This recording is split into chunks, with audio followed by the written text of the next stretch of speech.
Hello, everyone. Welcome to SAC Season 4. I believe this is the third qualifier. My name is Melissa Acid Sunshine. I have the pleasure of being joined by Fern today. How are you doing? Perfectly today on this marvelous weekend, as one of my soccer teams is playing right now and they are losing. What about you?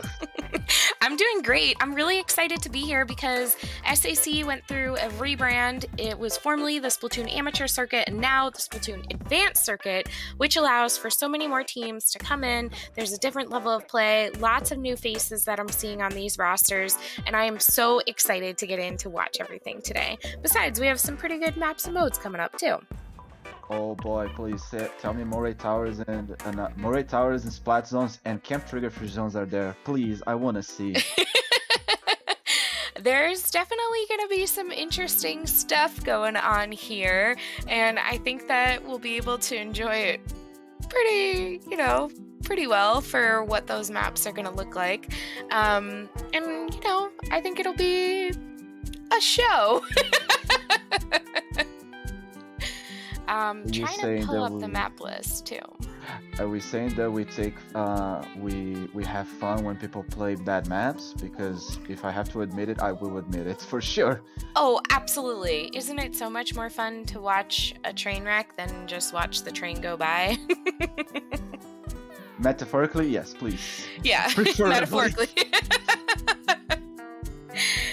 100%. Well, it'll still be a good time to see all of them kind of get things going for themselves. Mm-hmm. We already have the first first team to be playing on this marvelous tournament, and I do believe they are called the Blaze.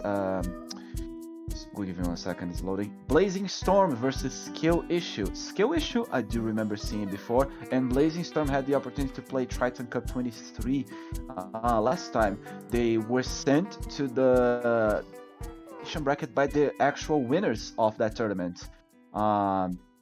So I expect Blazing Storm to having the opportunity to have fought the winners of Triton Cup during the tournament to bring the knowledge they acquire and maybe win this edition of SAC. Ooh, that would be pretty exciting. I think if you can kind of take a game that maybe you didn't perform like you wanted to and figure out what you did wrong, how you're going to change things up, it's always really fun to be able to see what they do next. Absolutely. Always learning from mistakes. Like, it's human to make mistakes, but always remember that as a human, you're also trying to avoid those mistakes in the future, and that's what makes you a better player each day. And we're going to be starting with, obviously, something that doesn't technically is considered skill by many competitive players, because Rainmaker is always a gamble. Obviously, that is debatable, by everyone has their own opinion. Rainmaker and Chovy, Acid, what do you like this map and mode? I actually really like Rainmaker. It's probably my second favorite mode throughout the entire game. This map I go back and forth on a little bit because as much as I find it fun, I feel like you can really shut out a team very quickly if you're able to get into a good position and just cannot continue to apply that pressure. So sometimes I feel like, you have the option to cheese it, you have the option to shut it down, and that can create a little bit of like a stagnant game for me. But the map mode in general, I really do like. I do enjoy as well, and I do enjoy if a team has the opportunity to push through office over the fan, because honestly, I would say it like this: if you get the pop at the beginning, obviously don't go for that push. Go straight forward, because that is the opportunity you are having to literally have the best opportunity to get more points. The other team painted, obviously, but because they are still concentrated in an area or one of them is flanking, push it forward all the way from mid is a safe option. If you go all the way to fan, it is more likely you're going to get a few points. Sure, 20, 25. However, it's very long to set up. Usually I would recommend people to do that push once they have a safe lead, because even if they are not going for the KO, they are killing some time. They are just buying themselves some time and can easily as you mentioned, lock their opponents on their base or something like that. Yeah. No, I agree. I think sometimes those pushes that are not as expected as well are the ones that tend to be more fun and kind of more interesting to watch. So if a team can take their time to figure out, okay, I'm going to go a way that isn't as expected. If everyone's expecting me to go fan right now, I'm going to go through mid. That can be a really exciting thing to watch as well. Absolutely. Even the other two maps are actually pretty nice. Zones on Wahoo, Clampers on Humpback. Very hard of a map, I would say. The last one on this best of three, no, playoff three, if I remember correctly, because we are on a season. Correct me if I'm wrong, but I'm 99% sure. But yeah, this is always, if you have the opportunity to take a win on a team, is always the best to pull out your best. That came out so badly. Let me try it again. uh, but yeah, always try to do your best without compromising your sanity. And stepping right in, we're gonna go for the first fetch of the day. Love it. And here we go. I have to admit, I'm a little out of what is like kind of current in the meta right now. But I think that what's going to be really interesting to see is this. There's like lack of range on both teams. I mean, they both have the custom jet, which I think is going to help. But I don't know. I sort of am still looking for somebody who's going to have their.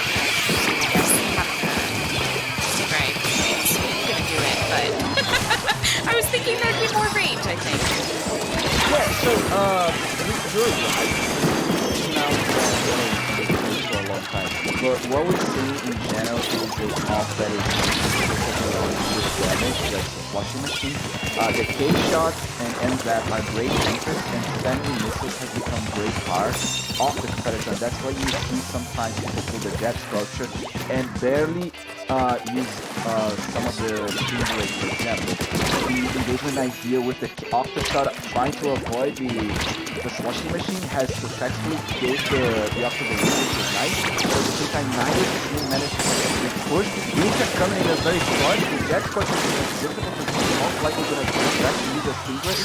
The missing use of the shot is quite nicely to approach, but it doesn't seem that he's going to be able to get a few points as both teams lost already one player.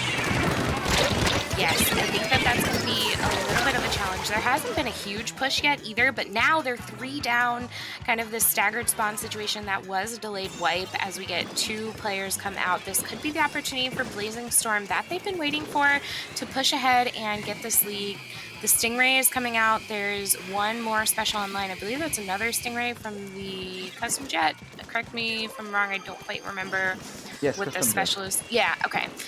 So they do have that available, and they put another 3 down here too. Even losing the Rainmaker at 22, that was a really fantastic push. It came together so well for them.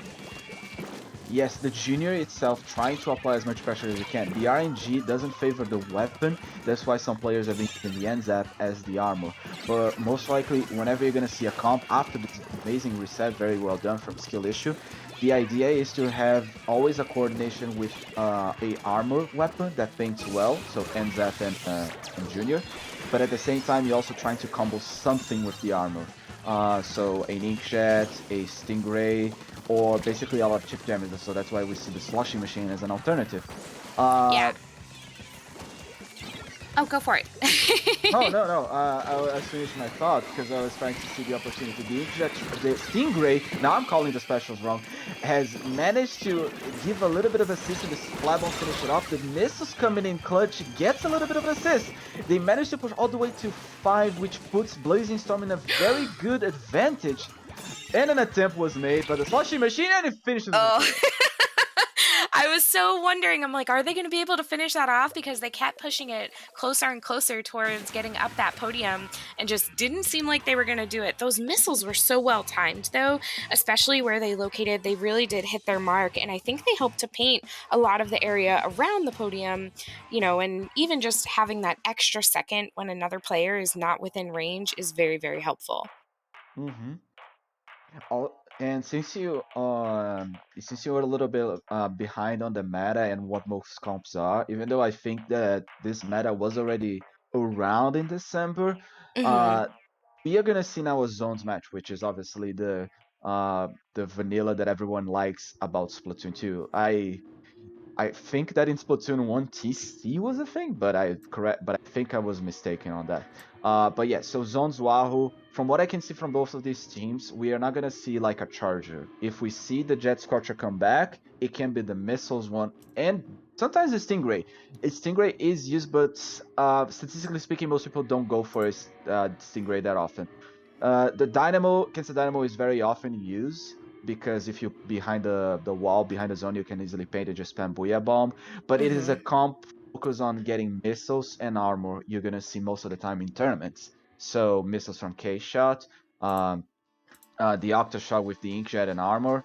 We have and of course, the most meta weapon of the game, the K52 Gal, which Mm-hmm. is a weapon that got a buff that once after that buff happened, that's when we started seeing so much is where it painted better your feet as you obviously shoot, that Mm-hmm. giving a lot of mobility. And the Neo Splash. So Neo Splash, Bamboo, Kensa, and an armor, and Zapper Jr. is basically a comp focus on paint. That's the standard. And I do remember that being a thing. I remember there were a lot more kind of mid-range and close-range weapons that were coming out, and we did see a lot less chargers coming in. We saw less stingray usage. At one point, I even remember watching a tower control game with no stingrays. But I remember also there was kind of this switch coming back to some of that. So I like seeing that go back and forth. I also like seeing a Hydra. Maybe kind of counterintuitive to what you and I are talking about No, not double having as armor. much range.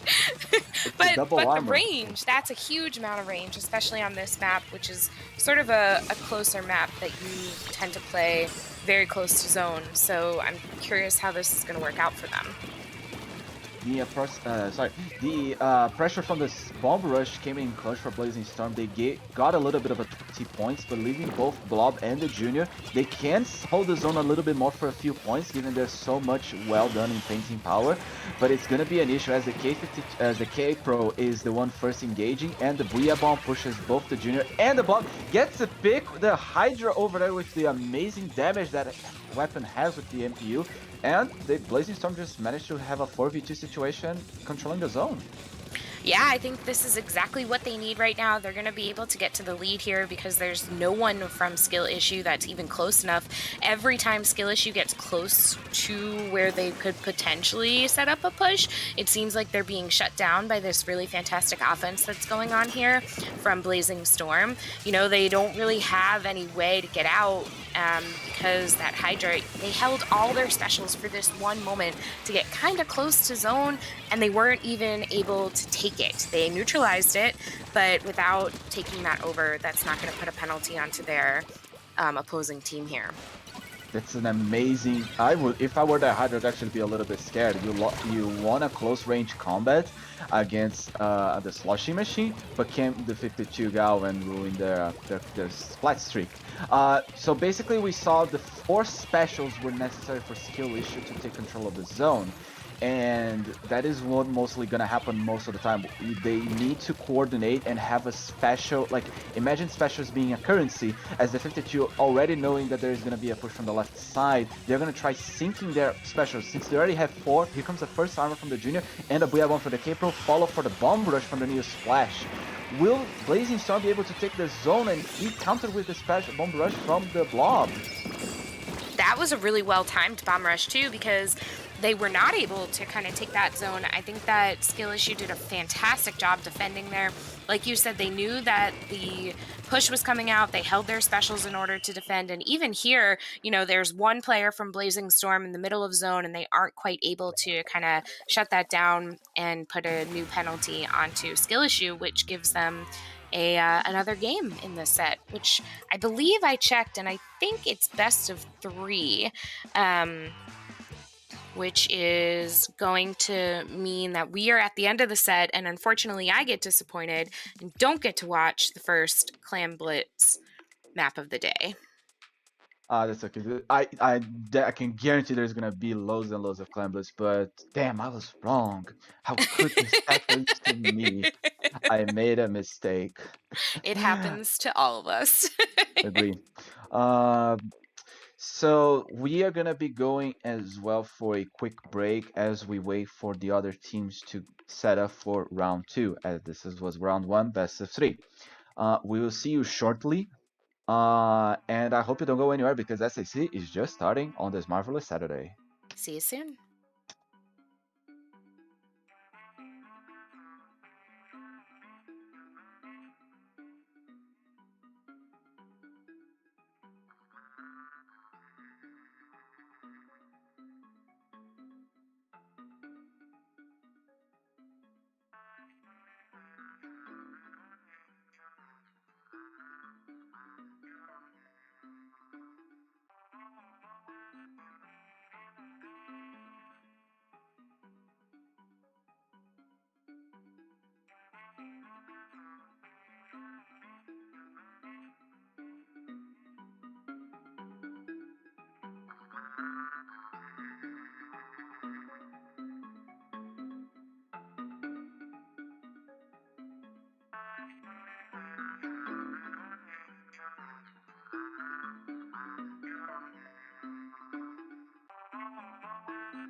Hello, welcome back. Here we are going into our second set of the day. We will be watching SynRG versus Bean Tycoon today for this second one.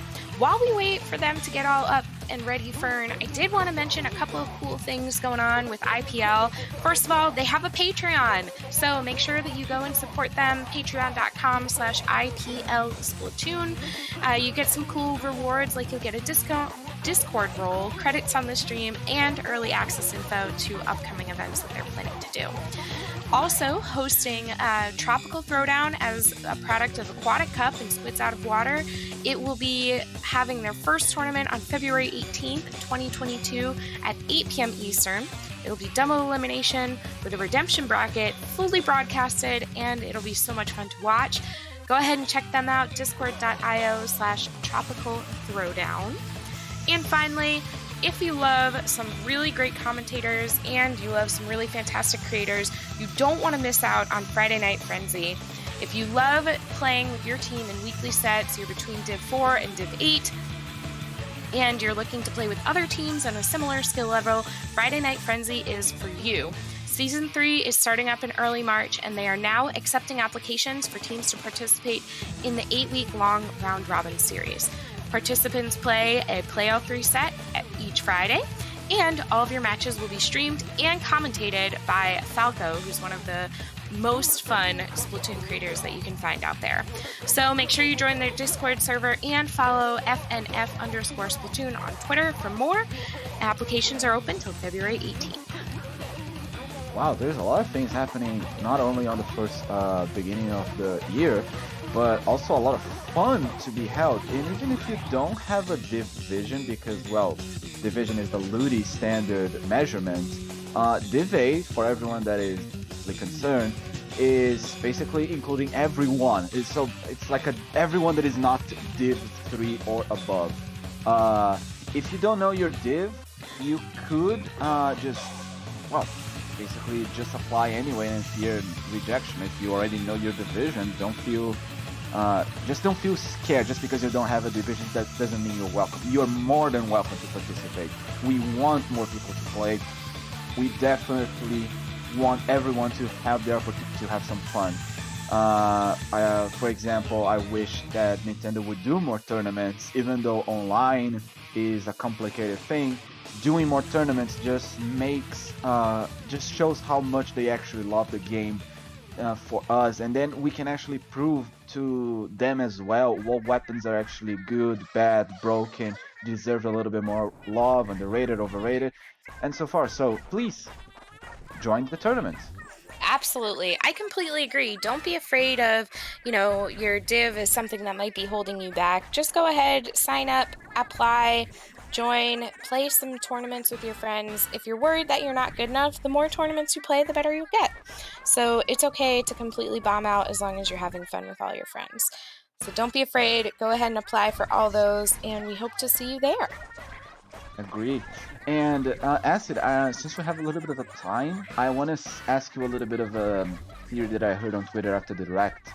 So people were speculating the way that the camera was moving during the match, that Salmon Run could be spectated, like more than 4 people could join and watch the Salmon Run matches as a spectator camera.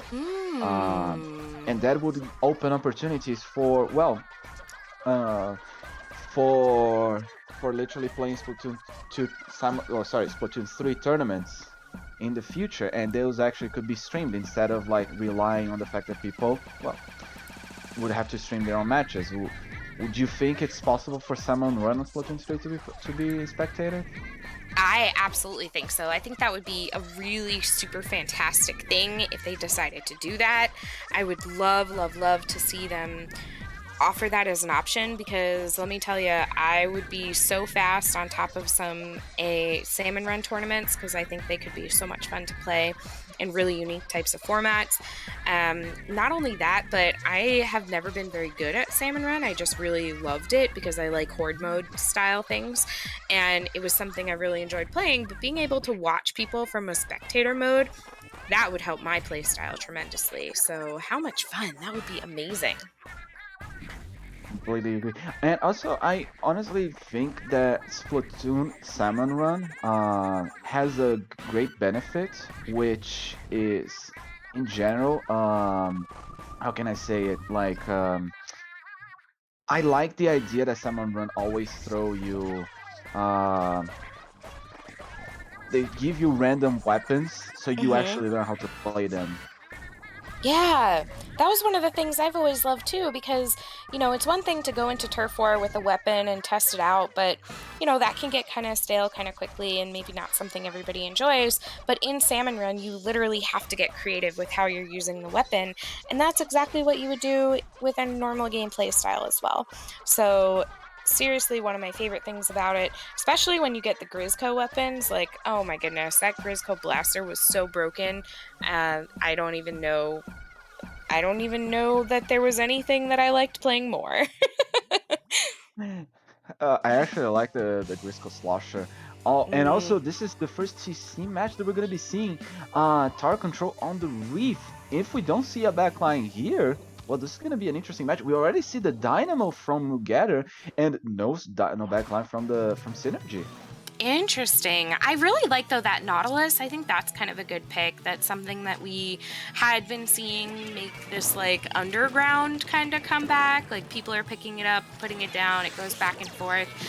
But what I really like watching with a lot of this too is that as much as the comp is changing and tries to maintain like some idea of familiarity, I can never say that word.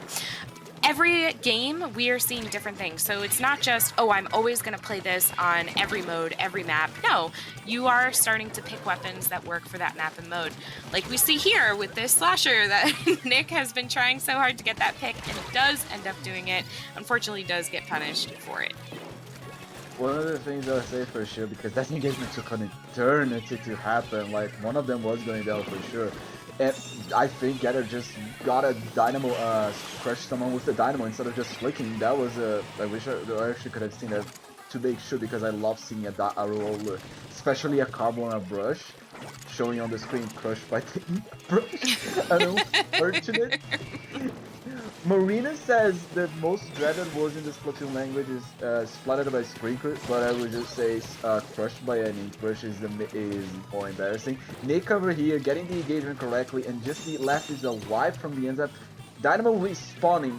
SynRG has the opportunity to start pushing here right now perfectly, with Nick just camping underneath. The control of Brick is on the side of SynRG, but the tower is barely making a dent.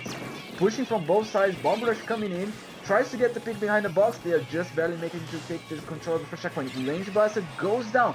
This is not looking good for SynRG as, it's not good for B Tycoon, as SynRG is already almost in the second checkpoint. I think they played that really, really well. The one thing I would have said is maybe they could have bought themselves a little bit extra time with holding them in spawn if they had one player out on the tower and then sort of one on each side, because they were kind of putting a little bit of pressure on, but the moment you put any ink out, then the other team knows where you are. So great job on them getting all the way to 49. That's no easy feat here, and they continue to show how much pressure they are applying as they got another 3-down situation that was in effect right there on Bean Tycoon, and SynRG is going to go for this second checkpoint now. Second checkpoint, just the end zap, just the dynamo left alive, the Octoshot just respawned, the control of the car is barely on the hands of the Tycoon. They're already on the last checkpoint of the map. They're trying their best with the Booyah Bomb going in on bridge. They managed to get an opening.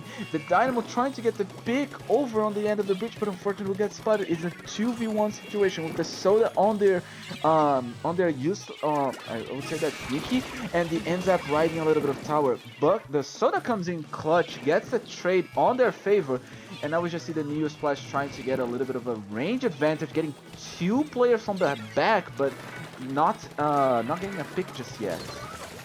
Yeah, I think they've done a really nice job of putting themselves in a position to kind of continue to push this, though. That double from half plus ratio, really, really nice. You see that Booyah come out as well. We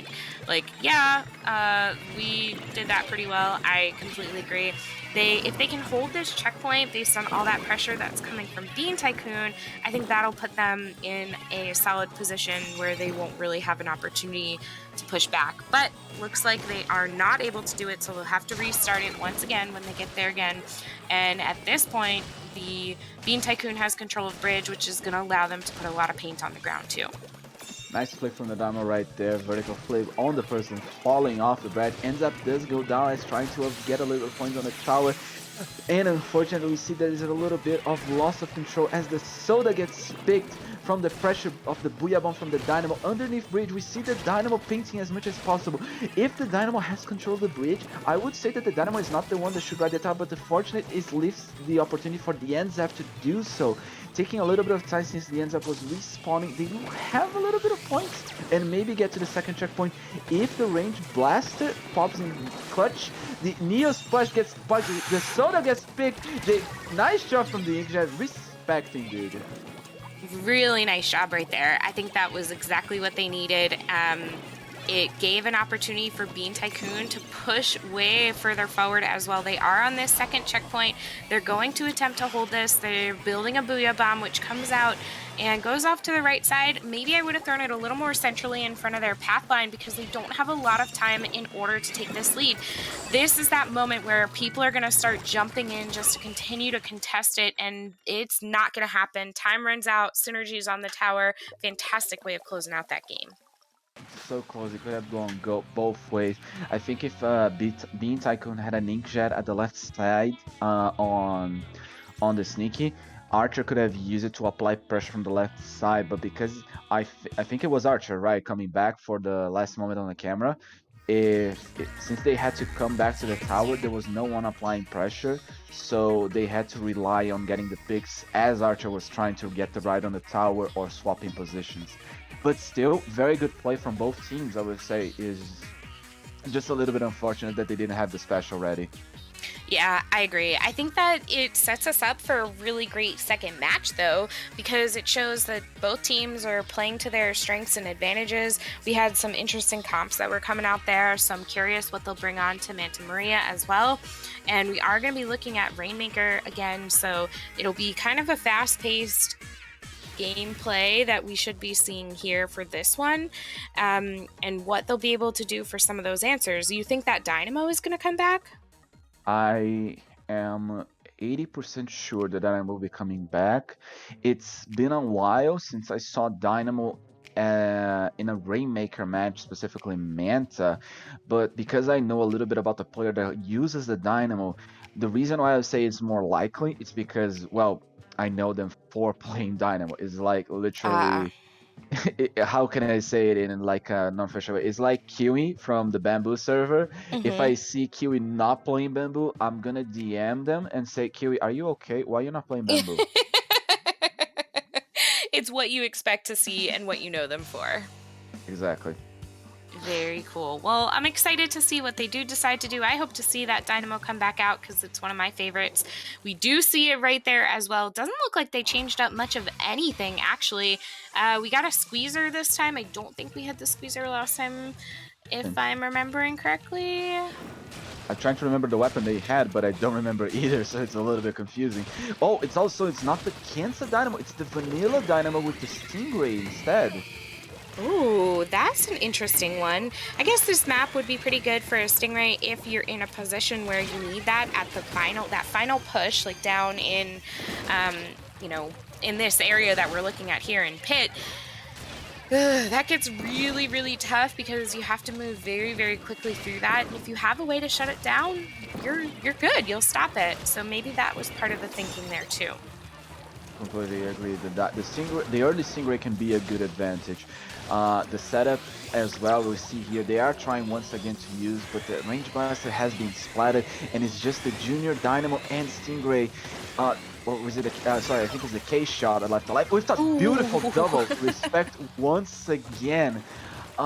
If the Range Blaster hadn't gotten splatted, it would have been a great push. They could have gotten a little bit more points, but because of the splats, the Stingray came out a little bit too late for that, and so they lost the opportunity. With the push coming from the left side, will they be able to get even more points? 30 is really, really good. I mean, I think that they have hit a place where they feel pretty comfortable in it. Of course, in Rainmaker, it is never over until it's literally over because there's always opportunity for something to change.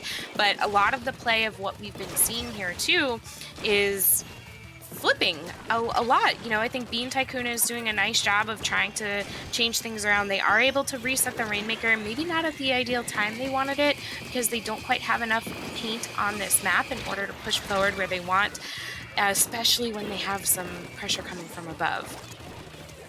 Completely agree. Respect once again, stopping the Dynamo from doing anything during the single. I think this is the second or third.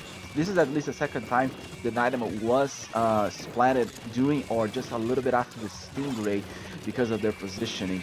The control of the map swiftly swapped to SynRG, and Bean Tycoon is trying their best to survive the Inkjet bubble combo from Nick. Very well done placement of the bubbles. Didn't get a pick just yet. Get the second one. Armor unfortunately was not deployed at the same time, and the blaster with the Dynamo tries to get the pick, but unfortunately two of them will be taken out by the splash damage from Dynamo and Burst Bomb. Yeah, not exactly what you want to see there, unfortunately, but really nice job trying to make it happen. They have picked up the Rainmaker and they're going to have to push it pretty far. What I'm worried about is that Bean Tycoon hasn't really been paying attention to bridge. They keep letting, you know, there was a player right up there on the right, and they keep letting players do that, and they're sneaking up on them and causing them to get picked off from above, especially when Respect has that Inkjet ready to go, which it looks like they are about to. It's a tough situation to get away from. So I see Respect not even wanting to pick up the Rainmaker because they want to continue to do that, but that was a really nice pick or trade, I guess, there. Yes, and also in the meantime, SynRG also managed to get another wipe that just buys them even more and more time as they are literally in control of this match. The Rainmaker gets a beautiful shot over the junior from Beat Tycoon, and it's just now I think just stalling for a little bit of time as Ingray is being used as an offensive way of just stopping that Rainmaker from being on SynRG's hands. I would say they have to find a position where they are comfortable and get a pick just before they manage to pick up the Rainmaker on this last 1 minute remaining of match. I would agree with you. It looks like they were going for picking it up, and I think that player actually did go down.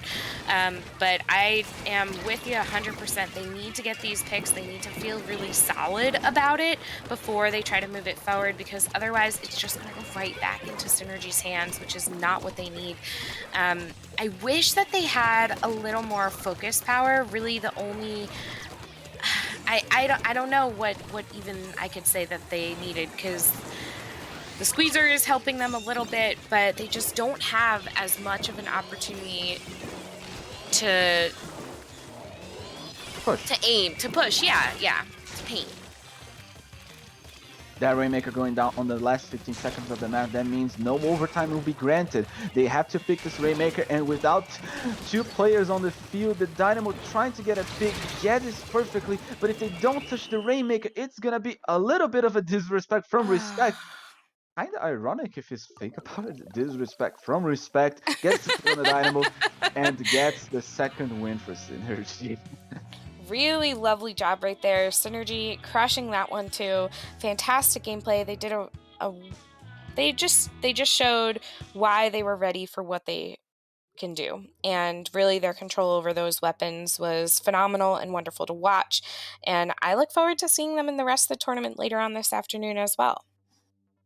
Completely. I do believe that SynRG can take even more teams on this tournament. We might be seeing even more once again as we reach the end part of the tournament. Correct me, it is a group stage right now, and then we're going to be moving to a division of the teams in terms of skill, and that part will be single elimination. Correct? While I open Battlefire.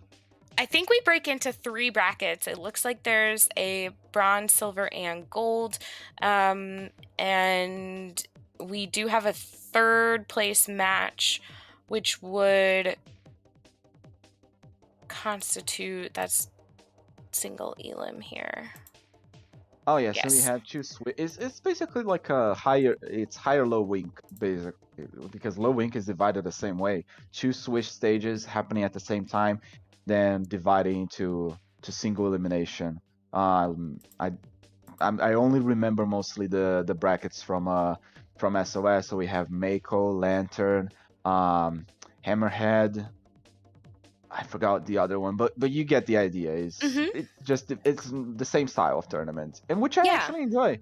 You play at least 5 rounds instead of just like, oh, it's double elimination. So you play two teams, like at least, well, at least gonna be 4 teams that are just gonna be like, we lost, and then we lost again, and that's the end of the tournament for them. Right.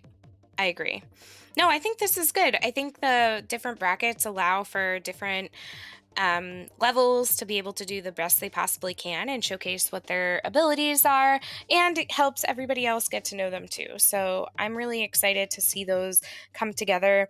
And we have a long way to go. Also, we're only in round 2 of Swiss. We have the next one we're going to be casting is round 3, and then we have 5 rounds for this whole thing. So there's a lot that can happen within that time that can really shake things up to make some of those, the silver and the bronze bracket, very interesting to watch.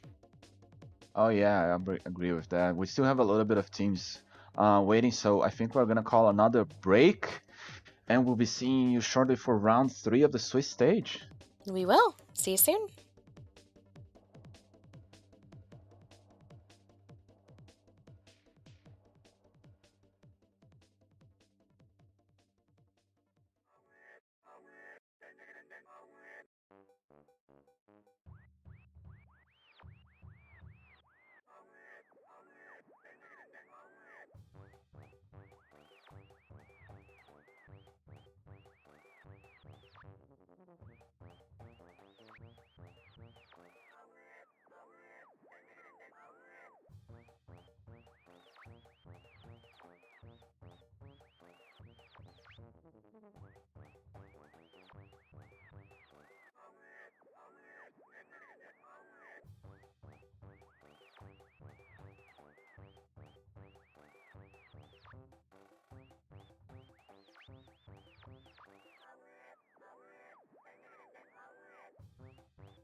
And here we go. We are back.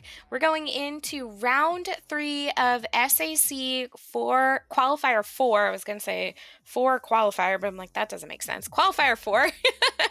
My name is Melissa Acid Sunshine. I am joined by Fern. Fern, I think it's going pretty well this morning. What do you think? Morning. It's already 3 in the afternoon in the East Coast and 5 p.m. for me. I don't know what you're talking about morning. True, and many of our European friends would probably say the same, but you know, the first thing you do of the day is always morning to me, so it's still morning to me. True, that's true. Believe you are. I am EST +2, so like you add 2 hours to the East Coast, and I'm guessing you are Pacific Coast Nope, by the looks of it. No, I'm New York, so I'm East Coast as well. Or, well, 2 hours minus you.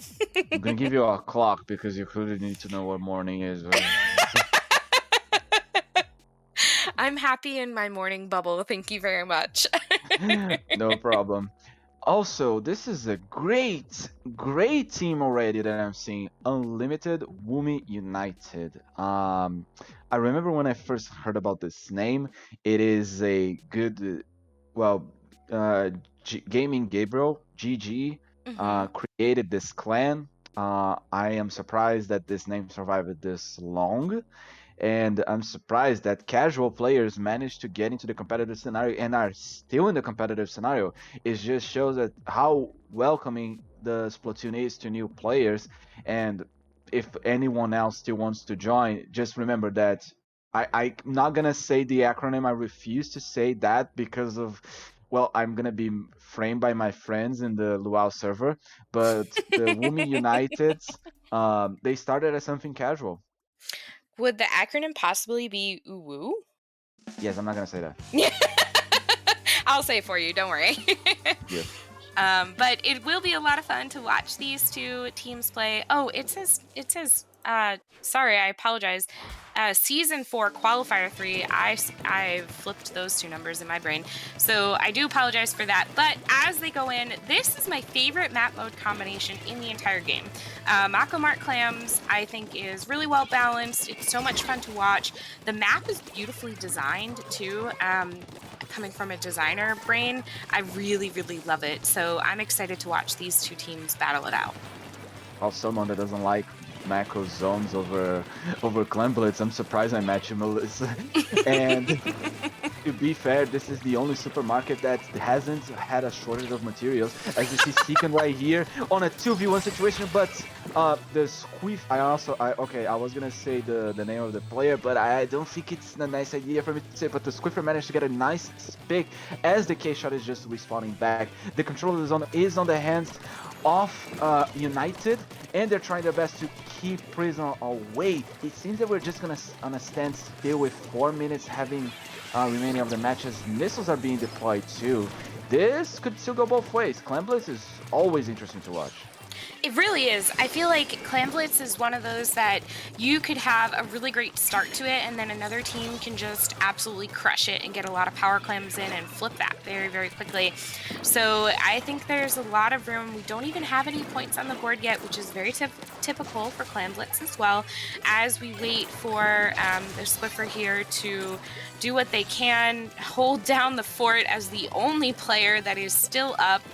We have some of the players here on Prism backing off a little bit. They do decide to throw that power clam, but pick it back up after they realize, I think they're just trying to move it actually without being seen. Gotta be really, really careful here as they go for that. And unfortunately, they are splatted the exact same place the other team was splatted earlier too. Has a little bit of fun. They was so close to scoring. As we see the Squiffer right here trying to find an opportunity to push. They are so close to the basket. They can throw from both sides, either from the left box stack of melons, I believe, or from just a little bit of the edge. Squiffer managed to throw and survive to stay alive for just a little bit of frames. Already seeing a little bit of points on the board. Just the K-Shot versus the Octo-Shot, and the Flings at 71.68. And there is also another one getting picked. Here comes once again that Flings. That Flings was quite aggressive. Very well done, and 50 points almost. Yeah. United has a great lead. It's still going. It's still going. They had just enough time for that Flingza to kind of go backwards and pass off some clams, create a little bit of cover for someone to come back in, get another few loose ones in. 44 is a fantastic opening push in here. I'm really impressed to see that come out. And now we have some time for Grace over here to kind of get out of these missiles' way, maybe able to build up a power clam, has to take down this Flingza, who you mentioned earlier was being super aggressive, and we'll see if they are going to be able to take them out, or at least they were able to push them off here. 1 minute and 45 seconds remaining on the clock. They have a substantial lead. This still can go both ways, because if we just one push, United managed to go all the way to 44. Prism has an opportunity if they manage to get their cards right, but with two players going down, the Squeezer deploying the bubbles, they managed to get a great pick. The Squiffer and the Carbon on the left side with the ball, it's a little bit unfortunate because they have to be a little bit more shady instead of just, well, there's a ball with me, everyone tried to get the pick on me. But they managed to get close again to the basket from both sides. They managed to put 2 power clams. It is a great lead already, 32 points with no penalty. I believe this is just gonna be 10 points penalty. No, at least 13. It's not looking good for Prism at all on Mako Clan Blitz. Yeah, this really isn't going well for them. They were able to shut that barrier break down pretty quickly, though, versus last time where unfortunately they a bunch of loose clams were able to be snuck in. So it is going to be a 23-point penalty onto Woomy United. If they want to knock this out, they're going to have to get quite a few loose clams in order to take this down.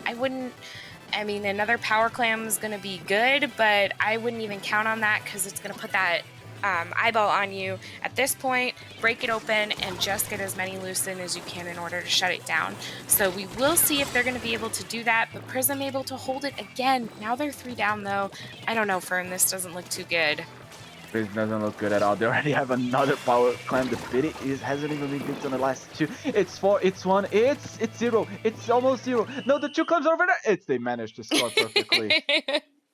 Really wonderful job right there. I don't know. I mean, as quickly as they were able to kind of shut that down, I still feel like it's really balanced, you know? There's lots of different opportunities for you to move around. As we saw, people were coming up on that left side when looking at the basket. They were coming right down mid. They were coming up the right side.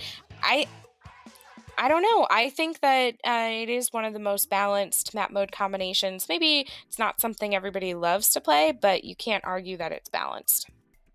Much more so than Muscle Forge. Oh, don't worry, we'll get to eventually. But no, I agree with you. Just because a map, because here's the thing. Okay, the KO is specifically because KO Clan Blitz is not something easy. Literally, it's not easy. But it's not the, and also blame the map, because I would say the only map that is a little bit unfair, because remember, Splatoon is a symmetrical map with exception of the Skipper Pavilion, which is a mirror map. So technically speaking, both maps don't give an advantage where you spawn. It's just of how much you play and the struggles you go to do a push. Mako Mart, it is pretty balanced. I agree with that. I don't enjoy playing on Mako. I understand. It's okay. It's like driving manual and driving automatic. I understand automatic car is useful if you're driving in city, but I prefer manual. So you can okay, I'd like to suffer while driving in the road. So I recognize the benefits of Mako Clan Blitz, and I do believe it's a fair map. But then there's maps, for example, which is Wally Warehouse, where in Splatoon 2 at least, in zones, it becomes such a hard thing to do. Pushing from spawn, once all 4 players have to literally take control of the zone as fast as possible. That map gives you an advantage tremendous if you just have control of the zone. It's like an easy map to even lock out players, which we didn't see here. We saw multiple pushes happening from United, and it was a well-played match. They managed to combo their specials, they managed to combo their movements, and I think it paid out. It's the KO doesn't mean that it is unbalanced. I agree.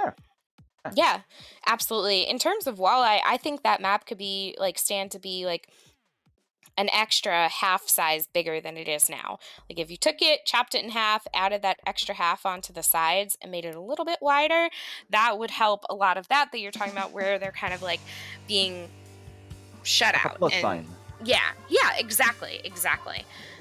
So there are definitely some less balanced map. This one being one of them. At one point, it was a little tough, a little bit of a struggle for Starfish Main Stage. The tower control version of this has been refined a lot in order to create a little more balance here. So we'll see what these teams are going to be able to do. We got a Bloblobber that's out, and I'm trying to see what that weapon is. Is that a Clash? So it is a blob with bomb rush. We have a Clash Blaster custom, which is curling bomb and missiles. We have a mini with burst bombs and missiles. Tetras with auto bomb and splashdown. Dynamo Cancel Dynamo, already seen that. Rapid Blaster is wall and armor. Neo Splash is burst bomb and suction bomb rush, and obviously Octoshot Splat bomb and inject. Sorry. No. I wanted to go all in, mostly because just to make sure. Nice play from the Dynamo. Oh my god, that was well built. Big brain. That was big brain. That was so big brain. I loved it. Even though, no, and someone in the water. I'm sorry, but that's my favorite thing to watch, literally ever. What a really nice play there, though. Exactly what they want. We haven't had much tower movement just yet, but there's plenty of time left here still. That Bloblobber is going after, and they meet with a bomb rush right when they are trying to make some moves. Mid is going back and forth here too, so I think that both teams are really trying their hardest to move this tower and just haven't had an opportunity where they feel safe yet. Completely agree, but Seekin over here doing such an amazing job with the Tetra Dualies.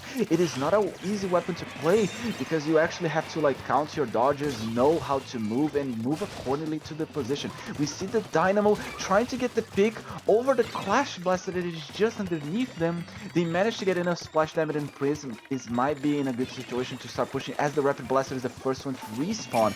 They try to take control of key positions. Seekin trying to get positioned in a snipe. As we see the Clash Bear also applying a lot of chip damage.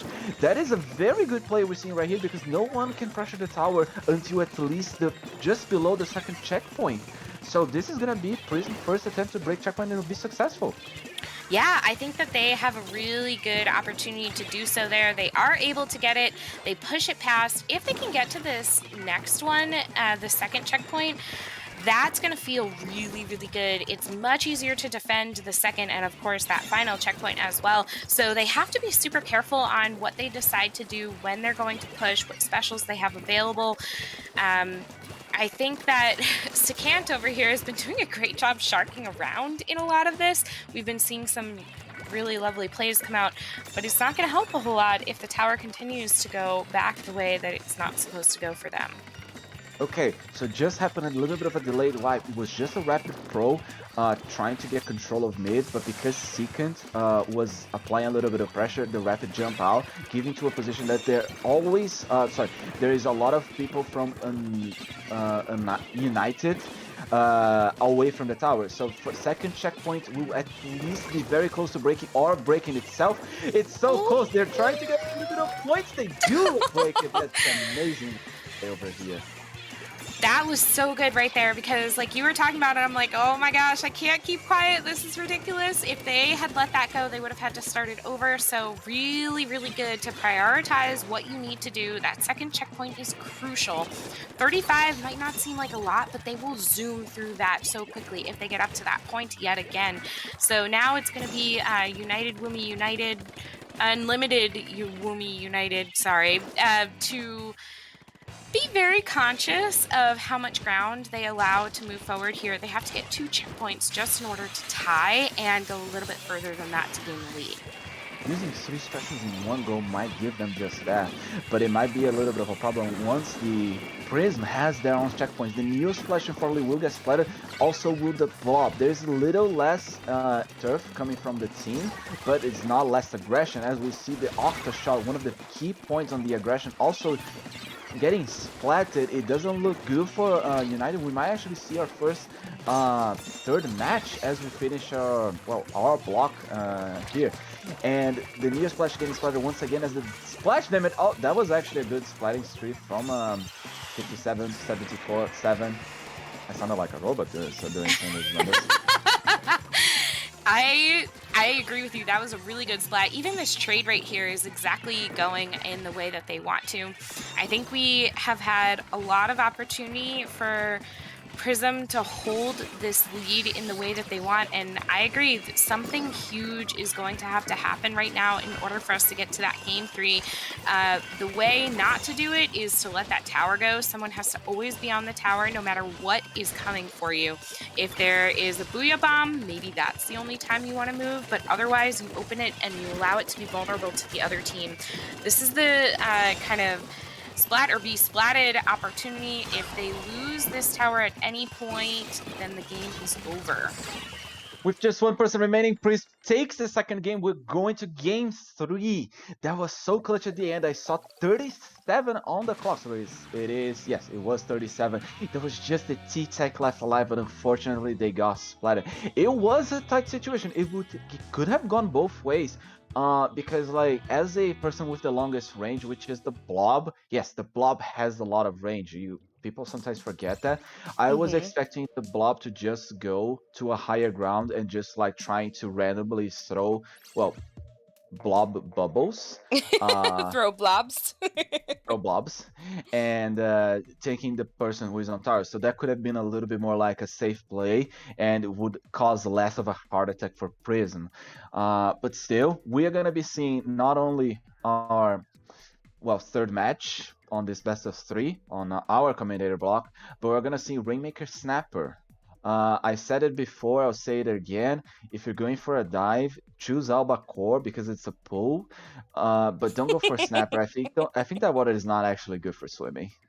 I would agree with you, but like we saw in that last one, it really is my favorite thing to watch. And I feel so bad when I see players do it, but come on, how much fun is that? It's just awesome to be able to watch people go for a swim when they least expect it. And hopefully, we don't see any more swims coming in here. I think this map and accidental swims lends itself really perfectly to tower control. But I have seen a couple jumps on the Rainmaker side where people just couldn't quite gauge it, and into the water they go. I remember when people used to play a lot of baller, so seeing ballers being like bounced back and fall in the water on surface was something that I always loved to see, especially on camera. Me too. Me too. It was always so fun to watch. I think there was one point, quite possibly, my 80% of my Splatoon clips are me falling in the water. I thought, well, how much fun would that be if it's just an entire video montage of falling in the water? You do like that music that Watson plays on his compilations for the best ways to splat a player with determined situations. Mm-hmm. I think you're familiar with like just the different ways. Like I think the most recent one was a splashdown cancel, and well, I actually like that song a lot. It's a people like current music, but I actually like watching a little bit of like opera on those compilations because it's just like so set up to the mood much better, and it's also public domain. Mm-hmm. No, I agree. It's always so much fun to watch those. I find myself getting lost in tunnels of compilation videos sometimes, and it's just really soothing to get into that groove of music too.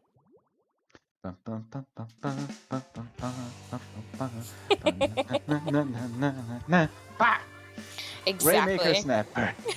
It's a perfect timing for that right here too.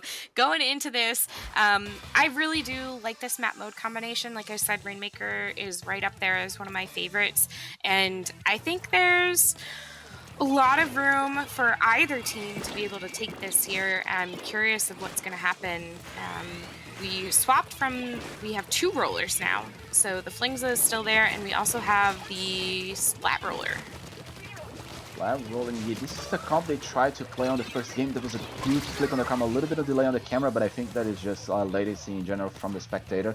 Two players already down. So make it 3. It's just the squeezer left alive with the Rainmaker. They managed to get a little bit of points, 72. But on Snapper, if you didn't climb the wall or at least pass the uninkable, any lead is not a safe lead. I agree.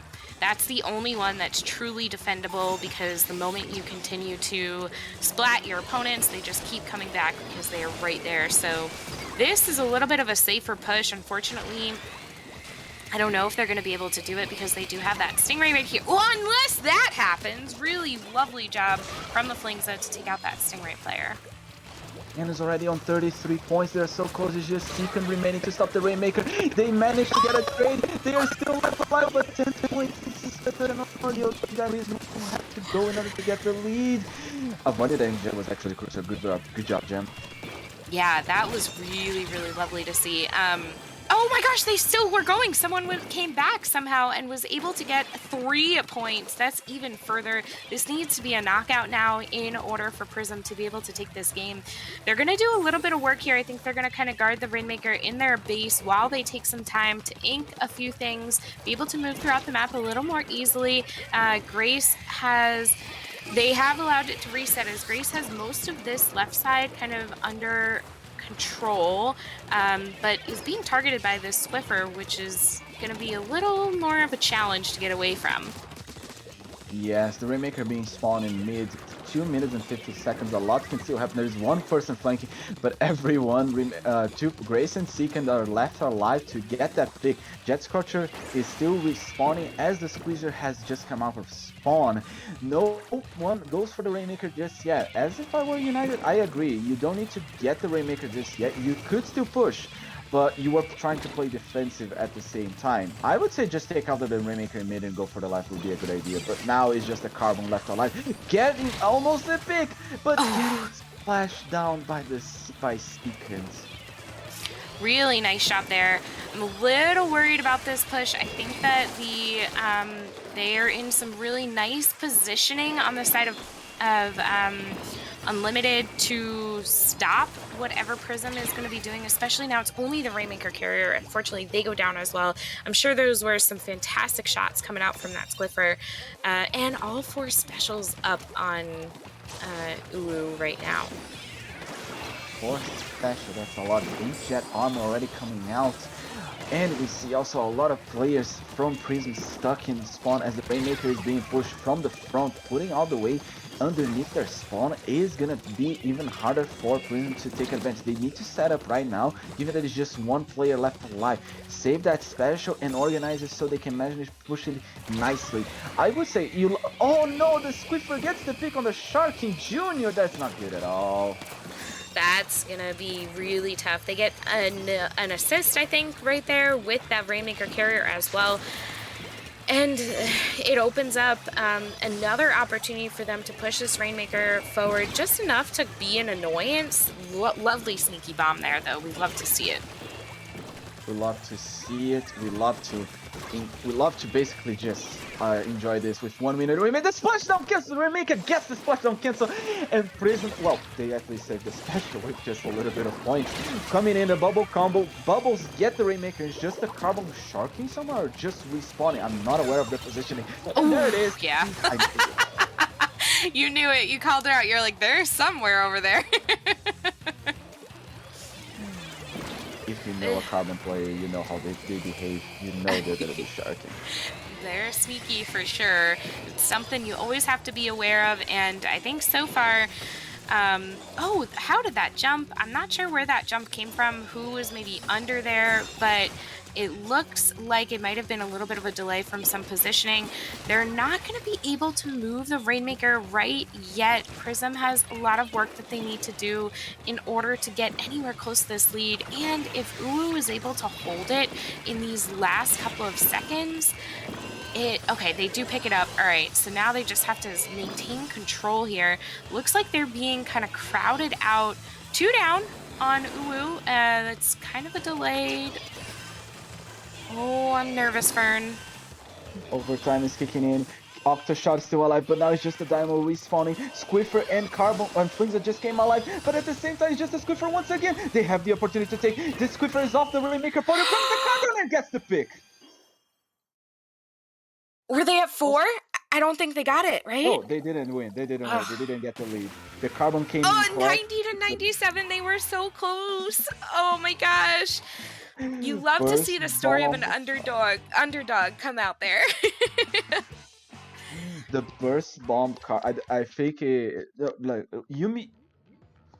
Unlimited Yumi United came in like in the beginning of Splatoon 2, like 2018. I don't know if they're still underdogs, but I like to see that that's where they started, because I haven't been seeing a lot of them play just in general.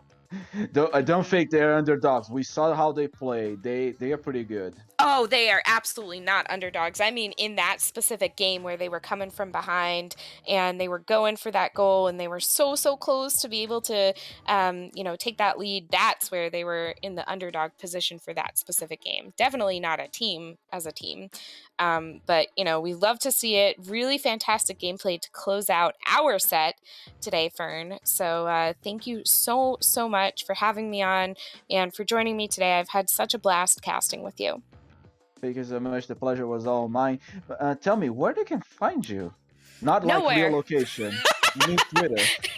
Nowhere. I've been very absent on Twitter and Twitch and all the socials. But, I try to get on to IPL broadcasts as often as I can to listen in and do some commentating. So maybe you'll see me again here soon. Otherwise, definitely just check out some of the awesome organizations I support, like IPL and, our fantastic stream team too. Make sure that you're constantly paying attention to Spawn Point. So I'll see you on both those channels soon. How about you, Fern? Where can they find you virtually? Virtually, okay. I was getting on the spotlight. They can find me on Twitter at superfern013. It's been a pleasure commentating with you as well. and now I must go hang out. And soon I'll be back to play Splatoon. Given that I managed to fulfill my promise, I can play Splatoon once again. Actually, I can play the Switch again. Uh, just Splatoon, because otherwise I've been playing Smash or Xenoblade. But yeah, thank you so much for having me on the mic with you. I had loads of fun just as much, and I hope I can catch you once again. Same here. Have a great rest of your day, everyone. Stay tuned for some more fantastic Splatoon and wonderful commentators coming right up.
Hello, everybody, and welcome back to SAC Qualifier 3. I'm Cork, and I'm joined here by Reef.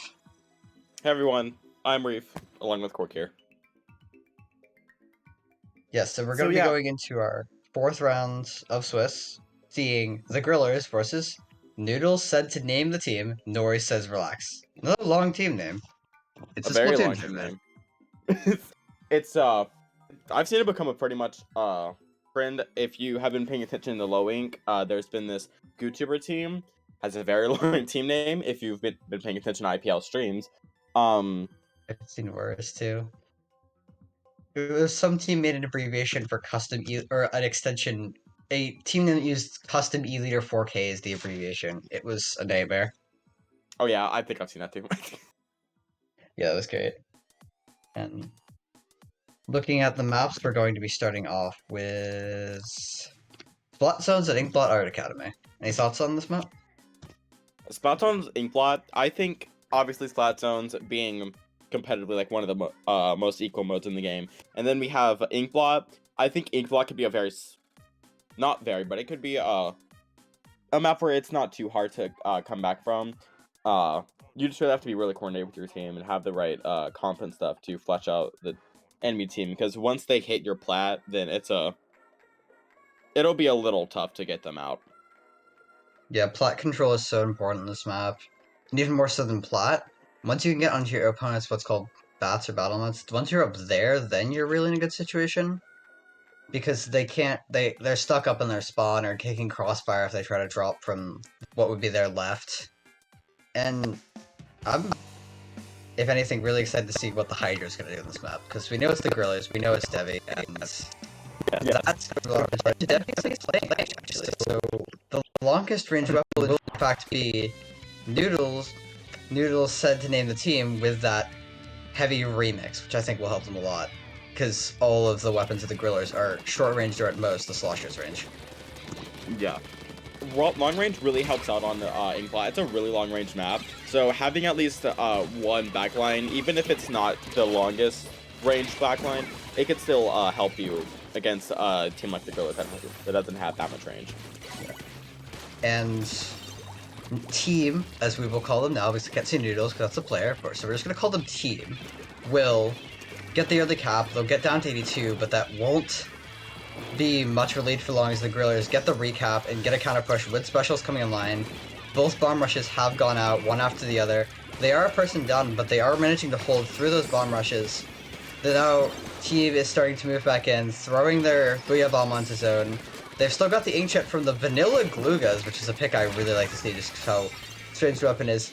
And despite all that, despite the Grillers having had a disadvantage in number of players up for quite some time, the Grillers hold, and team goes 4 down and is just respawning. Yeah, let's talk about the Slosher right now, because they are going on an absolute rampage up in their spawn, up near that plat. Slosher, or any weapons that can easily attack people from a ledge, are so well on this map, and we can see right here. Ray, I think, has gone about like 5 splats in the past push. So they've been going off really hard on them, and that led them to the knockout. Actually, I believe we'll just name the long team name Relax, because team sounds a little boring. So we'll call them Relax, Yeah. that's the last name of their name, and they will lose the first match to the Grillers. The Grillers doing a really just job using their specials to space out Relax and keep them from being able to push in, even if the Grillers were in a situation where they were down players for a bit, and then they did a great job pushing up, using their Slosher's ability to ledge, like you said, and lock out Relax from being able to push back in and get the KO. For sure.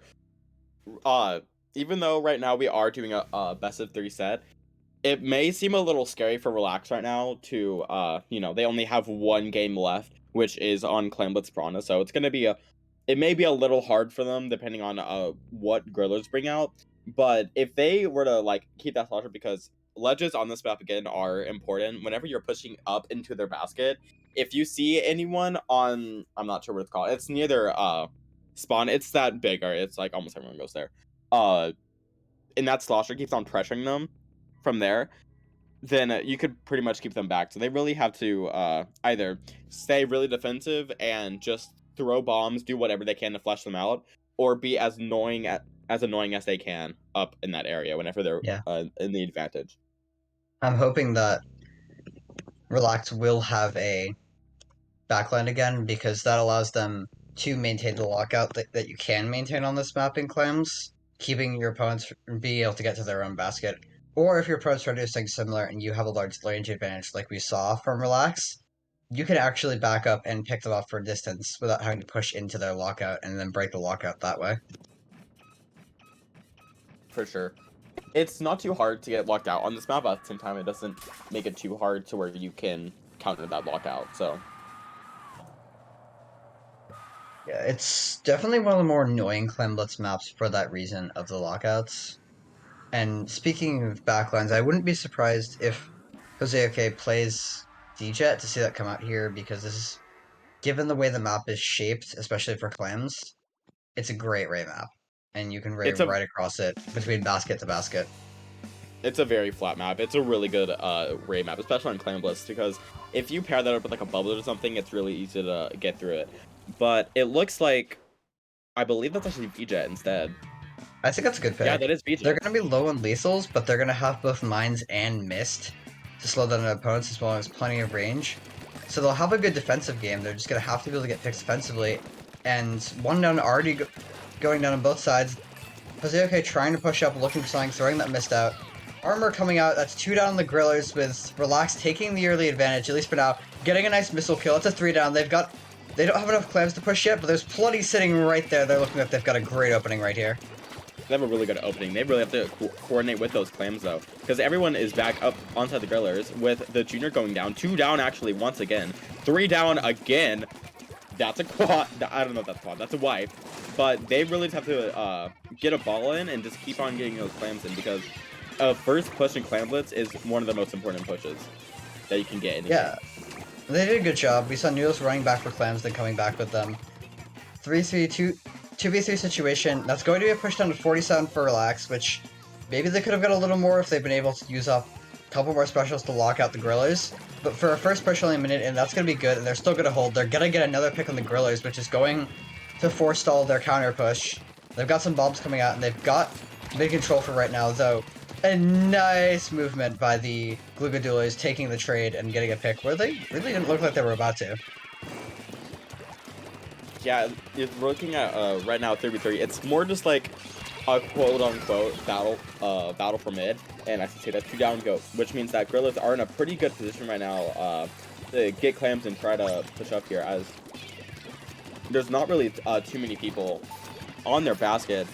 They really just have to get specials and stuff and make sure that they don't get flanked. Yes, and they're doing an okay job of that. They did lose one player, and as I say that, they're getting flanked. 2 members pushing in, while the Seajet holds them off. The Zap will go down. The Slosher's going for something. Will get the trade, actually. 2v2 situation, which is going to be good for Relax, because the Grillers can't really push in off this. The Power Club's getting guarded by the VJet, which has the mist and the range to stop them, and now the Glugas are going to push up. They're all starting to pressure that Slosher back, which is going to help them, because that Slosher being set up would have been quite an issue with its range. And now the rest of the Grillers is going to be forced back a little. They'll lose one member. The Blue is looking for another, but the Splash is going to jump in and take another out. That's a full wipe on the side of Relax, and the Grillers are really going to have their opening here. Yeah, this is a really good opening for Grillers right now, as they still do not have the lead or even any points on the board so far. As they finally get that ball, get it in, and I don't think they have that many clams to support, as Relax is doing really well in keeping them back from getting any more clams in.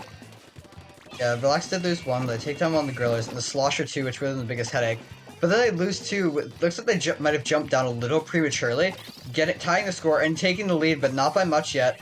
So they just keep jumping down, and there's just too much paint on the ground in Griller's color for Relax to really have been safely jumping down there. And they're getting picks, but they're not getting more picks than the Grillers is. So they're having trouble. It looks like they might have finally stopped the push here with 2 members of the Grillers going down, and one of the members of the Grillers is still in the base, but they stopped the bleeding. They've got a chance to regroup now, and they've got to get mid back, but then I think they could push and take the lead. They've got a fairly good chance right now to get back up to mid, and looks like they have done that.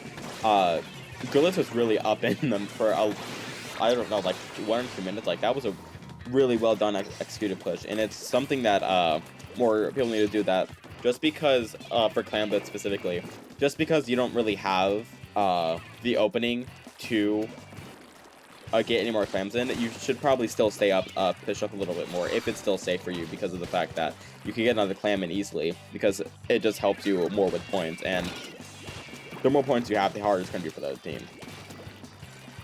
Yeah, we see a fight for mid right now. The Grillers continue to hold mid during this fight.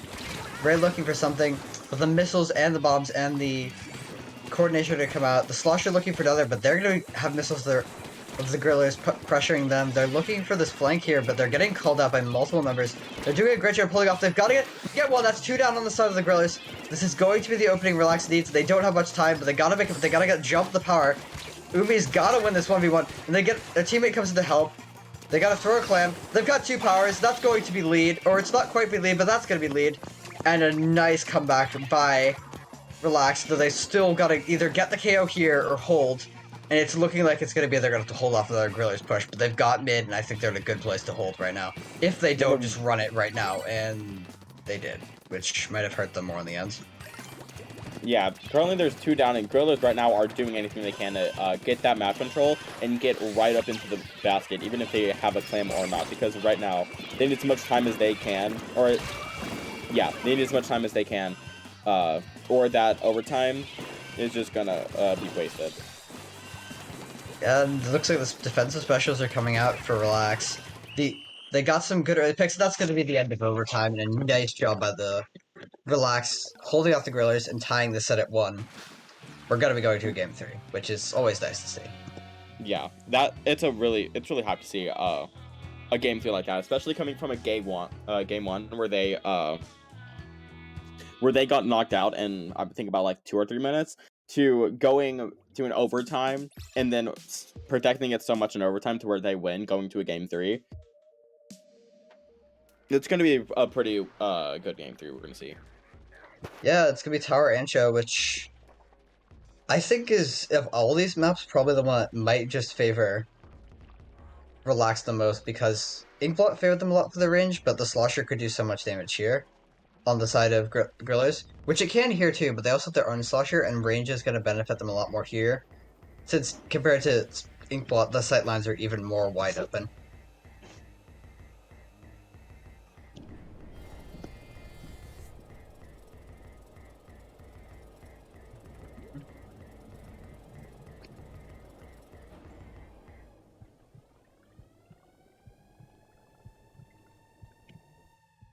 I'm not expecting any terribly large comp changes from either team, because they both seem pretty comfortable with what they are running, and apologies, things seem a little stilted. One of our comps having a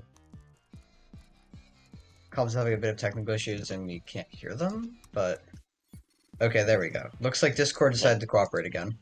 Yes, Discord's being a little silly. Anyways, yeah, Tower Control Ancho definitely will be a game 3 to see. Tower Ancho, it's always been that kind of map to where you don't really, at least from personal experience, you don't really get too far in progression, but you still, you know, it could still be on either side from either team, so it'll be interesting to see how, if they get to the last checkpoint, or if they just stay on street on either team. Well, it looks like the Grillers are going for a lot of missiles. They've got 2 missile weapons coming out in the bomb rush, which is going to help them a lot in clearing that upper snipe area that makes it so hard to push the tower in a lot of situations. Though if they can hold a lockout and continue to pressure that upper snipe area, it is very easy to keep pushing, especially with the sloshing aside. Well, we're seeing the same come out of Relax, which, again, bomb rush and inkjet missiles, good weapon specials for pressuring the upper areas of this map. And that's a siege. Actually, that's a siege at this time. There are no missiles, but they're going to have that ray, just something that the Grillers won't have, and that will benefit Relax, because they have that one special that can just stop a push if they need to. So the Grillers will get the opening push, though it won't be much, thanks to a good play by the Slosher on the side of Relax, getting a pick with that first bomb rush. Going back to that Stingray, the Grillers do have that counter by the missiles, though, because either way, even if the Stingray doesn't move or anything, if they put those missiles on that ray, then the missiles will either get spotted or they won't have a ray on the tower anymore. So it'll be a good way to kind of waste in quotation marks that their way of stopping a push. Yes, and we're going to see Guerrillas take the opening push here. They've got the first checkpoint broken. They're looking to get set up on plot the second. With armor coming out, one missile ready, and launched, the other missile almost ready. They're going to be able to get the second checkpoint pretty cleanly, but they're going to have to break it. Just look to think of that part. The Inkjet came out, and the members of Relax are just going to swarm them here, giving Relax a chance to get back into mid, to start pushing up, and they've got a... Relax has a good chance of breaking the first checkpoint, especially with the Slosher already a plot that looks like they got there a little too early, because the armor comes out and the Glugas come to help the Slosher, but it's just a little too late, letting them get picked off, and now the race coming out, the one member of the Guerrillas will go down. This may be a second chance for Relax to get back on the plot. Yeah, Relax right now is doing everything they can to try and get some counter points back on their side, but it looks like that will be the end. Goes able to flush them out as Noodles right now is just supporting their team and trying to play jumps, safe jumps that where they won't get spotted immediately when they contact it down. Yeah, they are forced. Relax is forced back into more of a defensive stance. The Guerrillas pushing up. 2 down on both sides now. Though the Guerrillas do have the paint control, so they're gonna have the advantage of pushing up. Though they've got to get around the longer range weapons of Relax, which this is what they'll be able to do right now without just continuous bombs and armor. That's what they will do. Getting a pick on the Glugas, and they're starting to do the same thing they did last time. Use their specials, use their bombs to just clear the plat, paint everything, and then start to move on toward really the third checkpoint now. Now they've broken the second, and they're going to have not a terribly difficult path to the third, given how many specials have come out and how well they're just controlling space right now. Yeah, Guerrillas right now are really getting up into their face and just making sure that they either do not drop or do not do anything to the tower. And 2 down go down on the side of Guerrillas right now, and it's going to be Relax's turn to try and get back into mid with only a minute and a half left. They do not have that much time to take the lead here. Yeah, and looking back at the earlier push, it's almost like the slight overextension of the Slosher cost them like a large amount of points at the end. Just the way it spiraled, the Guerrillas just be able to keep getting picks. But now we're gonna see Relax trying to do the same thing Guerrillas did to them. They've got specials out, they did have to burn some just to get back in the mid, but they've got their Inkjet launched. They've got K-Shot down, there's only one missile rating on the side of Guerrillas. That's probably not gonna be enough to stop Relax on its own.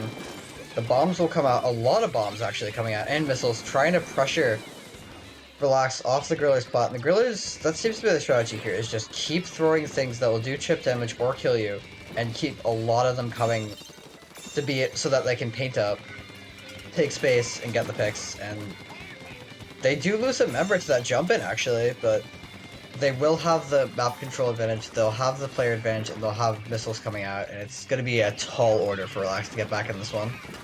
Yeah, they have 30 seconds, and Guerrillas are pushing back into their base. It looks like, I think, one of the members from the side of Relax tried to get a flank in, but it looks like the Guerrillas were able to catch that before it went any further. Right now, it looks like they're backed up a little bit more, but they're still doing anything they can to at least keep mid. Cookie right now going into their base and just trying to make sure that they do not even get a chance to drop off their base. Yeah, and this is not going to be the match, or it is, because there's still members of the Guerrillas there, and that will not be any overtime push for Relax, and the Guerrillas will take the set 2-1. That was a very exciting game 3 right there. No matter what, Guerrillas were always in their base, and then Relax was always getting into was trying to get back into mid, but Guerrillas were just always going back into their base. But yeah. It's also worth noting that the KAs were actually very close for both teams in the last match. It's just the Guerrillas had so much more control of space with all the paint and chip damage that they were able to push, even if they lost people, and even if they weren't, say, like, just getting a whole bunch more kills than the team, they just had so much more presence that it was hard for Relax to do anything to stop their pushes. Yeah, the Guerrillas really used the missiles to their advantage there. to do as much to put pain and also to displace or do as little chip damage as they could, because no matter what, even a little chip damage could affect you later on in the round. Yes, and with that, we're going to go into a short break before going to round 5 of Swiss. Stay tuned, we'll be back soon.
Hello everyone, welcome back to SAC Tournament 3 with our 5th round of Swiss. We'll be seeing Purity versus Inkd. I'm Cork, and I'm joined here by Reef. Hey guys, welcome back to the stream. I'm Reef, again, and then again, that was just Quart. Yeah, we're about to start our round 5 match on Swiss with Purity versus Inked. And we're going to be starting with Rainmaker on Black Valley Skate Park, everyone's favorite race band map. We love race band on this one for sure. It's a really good map for rain. Typically, no matter where you go, it's pretty much a good straight line. You just have to move it a little bit depending on where the Rainmaker is going. But yeah, as much as people say it snows balls, it is kind of a tricky map to push unless you get a huge advantage compared to some other Rainmaker maps where maybe you can get like 30 or 40 points up or down to 60 or whatever pretty easily. This map, it's gonna be hard because there's so much pressure that can come in from just a little bit away from where the Rainmaker starts that it's very hard to push up unless you want to risk your life to grab it and run where your opponents don't seem to be. For sure. As we're now starting on game 1 of round 5, Purity versus Inked, it looks like we will be having a C-Jet, 2 C-Jets actually, on both teams. So, yeah, it looks like Purity will be having a bit more range than Inked will on today, but I'm kind of surprised that Purity didn't really go for a slosher, considering that Black Belly is one of the best maps for a slosher type weapon. So Inked will have a little bit of a advantage of the machine. It's a pretty annoying way. And obviously Black, you know, on Black Belly. Yeah, that splashdown will come in handy if they want to force any Rainmaker pushes. But it's also worth noting that Inkd is not running any armor, which if there's any Ray battles or just general usage of Ray, Purity's C-Jet will have the advantage, so they won't have to worry about any armor, whereas their team will have armor to shield them from Inkd's race unless they're the Rainmaker player. We'll see Inkd get an early push down to 64, getting some nice early picks on Purity, though Purity now pops their specials and regroups. This good job is already clearing mid, and now they're going to go for a push to their end. The machine is just going to jump in and get a double. That's going to be a full wipe on the side of Purity. They just weren't able to stabilize fast enough and didn't catch that machine out sharking. Now the Ray is going to be targeting Purity, and this is going to be quite the push for Inkd. It is. They get it down to 26, going through that block period. 2 down again on Purity. Currently, Inked has the Inkd does have the advantage on people on the field. So it looks like they're going to try to get a few more points. They do get a few more points, but it's not too much as they're still in the 20s. But that's actually going to be a wipe on the side of Inkd, which means Purity, this is going to be a good opportunity for Purity to at least get mid and get mid control, which is one of the most crucial parts of the map. Yeah, they get a good pick on the enemy C-Jet with that Ray, which is going to be critical. The missiles are still coming out. The C-Jet's using a jump to reposition. That's a good move. They've got to check their flanks, and they're going to go down the same way they did before, not having everywhere cleared around them. And one member, the Rainmaker, just gets picked off, so they've done a better job not getting completely wiped this time, managing to hold on. And we're going to see Inkd use their specials, not the specials, but some of their sub-weapons to get back into mid. And they've done a really good job pushing up. It now seems they're going to have to take more of a defensive stance, and I'm not going to be surprised if they just keep kind of sharking around and letting Purity come to them. Because the last 2 times Purity has tried to push, they've just done that, and Purity has walked right into it. Yeah, Purity has been walking into a lot of it, which has kind of prevented them from getting too much of any progress on them. It looks like they will be taking the Rainmaker right now. Pincher going towards the right, which means that Purity will probably be going the safer route whenever he's pushed up on this map. K-Machine takes out Pincher, and it looks like the C-Jet will be the only one left alive on Purity. So, which leaves a pretty good opportunity for Inkd to here to get map control once again and keep Purity back in their base. They are going to make that push. Some dudes just kind of sharking mid, seeing if Purity is going to try for that flank on the Rainmaker, which they probably would. That's not a great place for the Rainmaker to be if they've not got someone watching them on all sides. There is a really awkward place to get the Rainmaker there too. Now the Ray's going to come out, pick the Rainmaker, pick 2, the C-Jet's going to go down. Deceased is going to be in Purity's base. And now the Squeezer is trying to weigh whether they're going to fight Deceased or just keep going and sort of watch the backs while pushing up. And Purity is going to send it with members of Inkty out of the way. Inkty's actually left themselves wide open. That's nearly going to be lead for Purity, but they, again, a member jumps down, sharking. Those bubbles, this is almost certainly going to be the lead as they can just get through the machine. But the fizzy bomb, and then, okay, they're just going to get another chance to reset their push, but then another bomb comes in.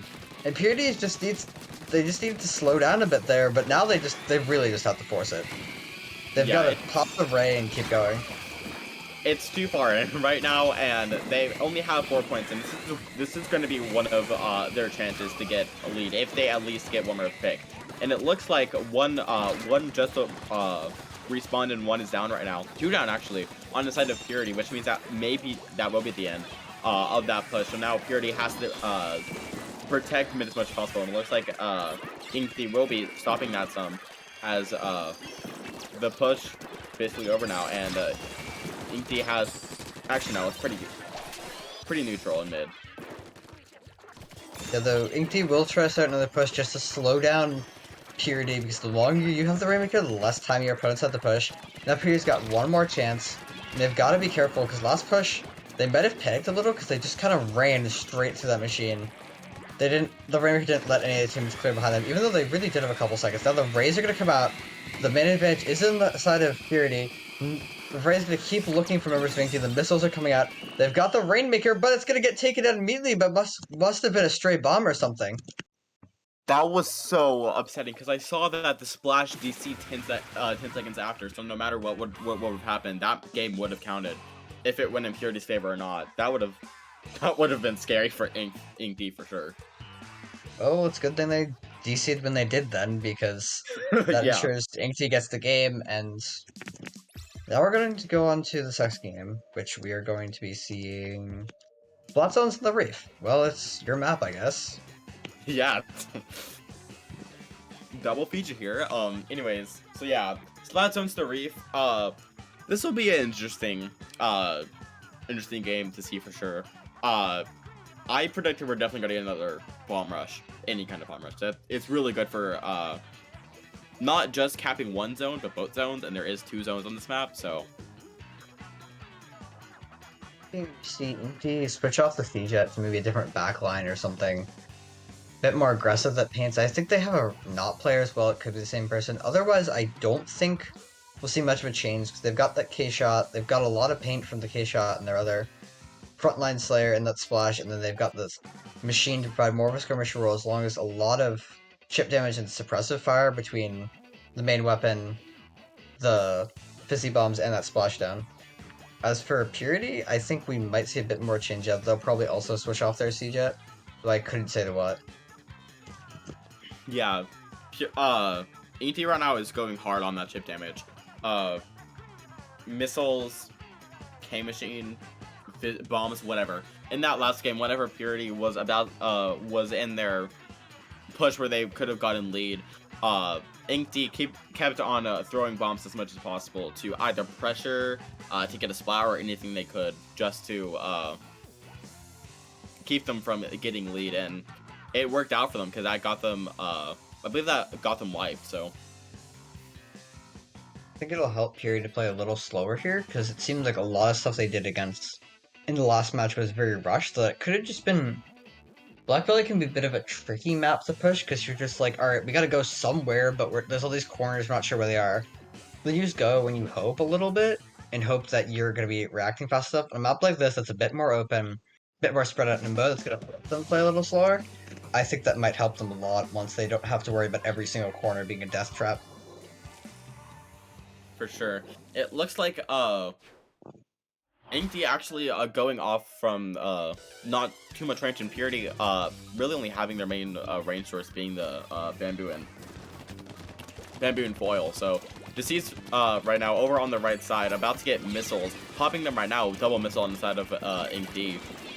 Purity capping the zone first. It looks like it'll actually flip over to Inkty's side, as there is only 3 down on the side, 1 down on the side of Purity. And Inkty is going to get that early hold after Purity got that initial cap for only a few points. The Purity's got their special. If they lose their junior, they're going to have no armor and they're going to be 2 down. It's going to hurt them.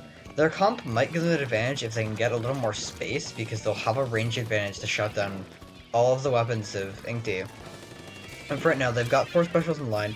They've just got to move, and they are doing that. They've popped their armor, they've popped missiles, they've popped bubbles, and they will get one zone back, but the splashdown's going to come in and do splashdown things, which is the other fun part about this map. And interestingly, both 2 of the other double zone maps, Manta and Pit, there's a nice high area above the zones, and then you just jump down the splashdown, and that will stop Purity from being able to recap more than enough, for more than just the time needed to give Inkty the penalty.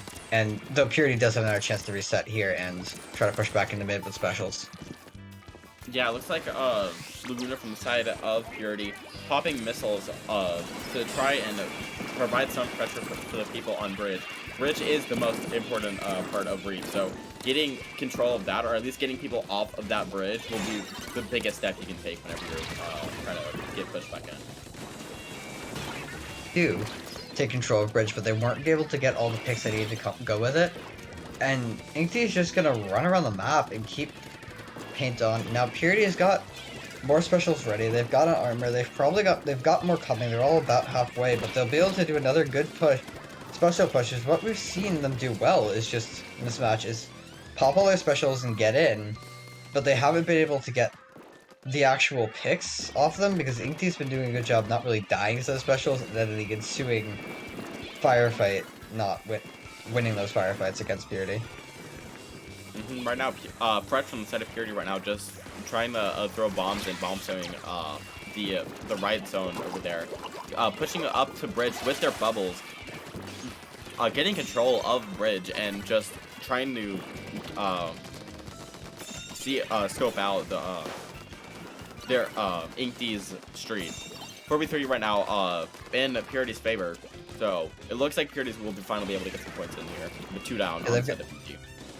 They've got armor, and they've got what could be a very strong lockout here, because the missiles are popped on their own for Inkty, which won't be enough, though. A couple more sub-weapons come in, but Purity's still got 2 specials. They've got Bomb Rush, they've got armor. They've got the chance to really hold here, but they've got to get the picks, because if they just let Inkty keep getting missiles off, they're not going to get anywhere. But they get 1 pick, looking for another. Pitcher is going to force the jump out as well. One member will go down on the side of Purity, but Inkty is in a worse situation. Purity has been forced to back off. They've lost some of that control, but Deceased is going to go for the stall, and it might just be enough. Freshy's going to run in, but this is going to be close, whatever happens. And Purity will get the lead right here, the crucial series of 1v1s, managing to call out the members of Inkty right after that splashdown gave them an opening, and that's a lot of lag. Well, I don't think it's gonna matter, because that's gonna make the set 1-1 in, like, just a second, but yes. That's fun. Again, no matter what, even if that DC happened or not, that would have countered. But, $20 a seems year, that guys. yeah. $20 of the year. Love it here. Anyways, it's kind of strange that Inkty is always DCing so late into the match, you know? Like, kind of upsetting, to be honest, because it's always been oh, we're fine, or, you know. Well, it depends, but, I don't think they DC'd this time, though, but going back to things that aren't the DCs, I really like that Purity, that Purity managed to take back the control of mid, and you'll have to excuse me for a second, my nose just started bleeding, so yeah.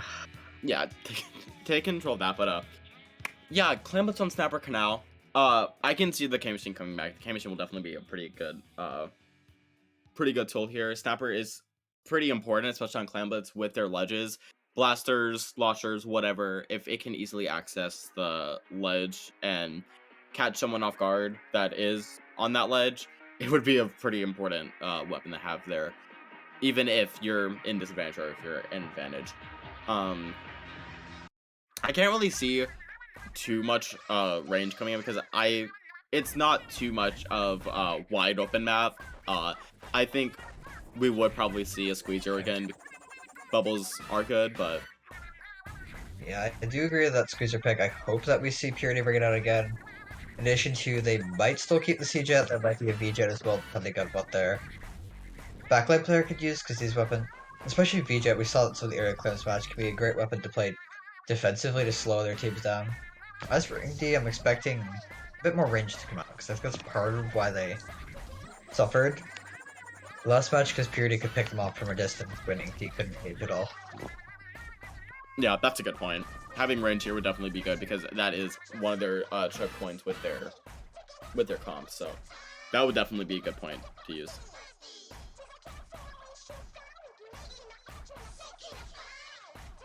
Yeah, it looks like there might be a bit of delay here because we've got field play lag. It's worth noting that in the rules there are no lag complaints. However, a team could choose to rehost here, or if they want to try to insert lag and they don't have any subs, but there aren't any lag rules for this tournament, so teams might just have to play out here and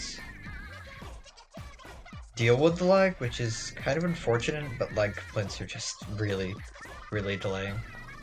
Yeah, it is unfortunate to not really have too much with lag by the same time. Can't do much about it besides either a switch out or a rehost. So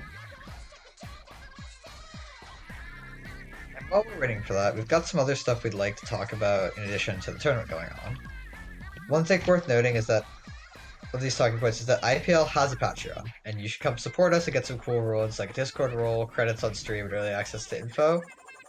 And that can be found at patreon.com/IPL Splatoon. And yes, you should help us pay our server bills and such. We're cool.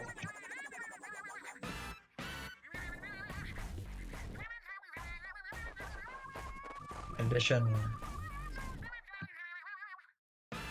got a couple other tournaments coming up we'd like to talk about, one of which is Tropical Throwdown, which is a product of Aquatic Cup and Squids Out of Water, and they pushed back their date, and their first tournament's going to be next Friday at 8 p.m. Eastern. It's going to be double elimination with redemption and fully broadcasted, and you can find their Discord server at discord.io/Tropical Throwdown.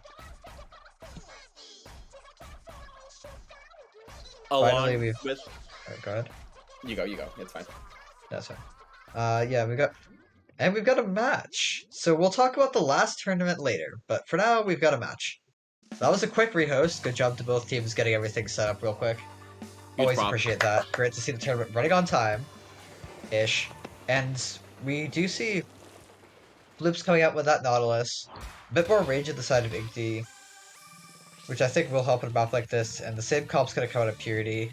I mean, if it worked last time, they're probably going to play that. They're probably like, yeah, we got it. We won with this comp. Alright, we'll do it again. Same comp, and we know it works. And it will counter the weapons of Igdy, as the Knot and Squeezer have high damage and more range than both the... Rather, the Bamboo and the Squeezer have more range than Knot and the Machine.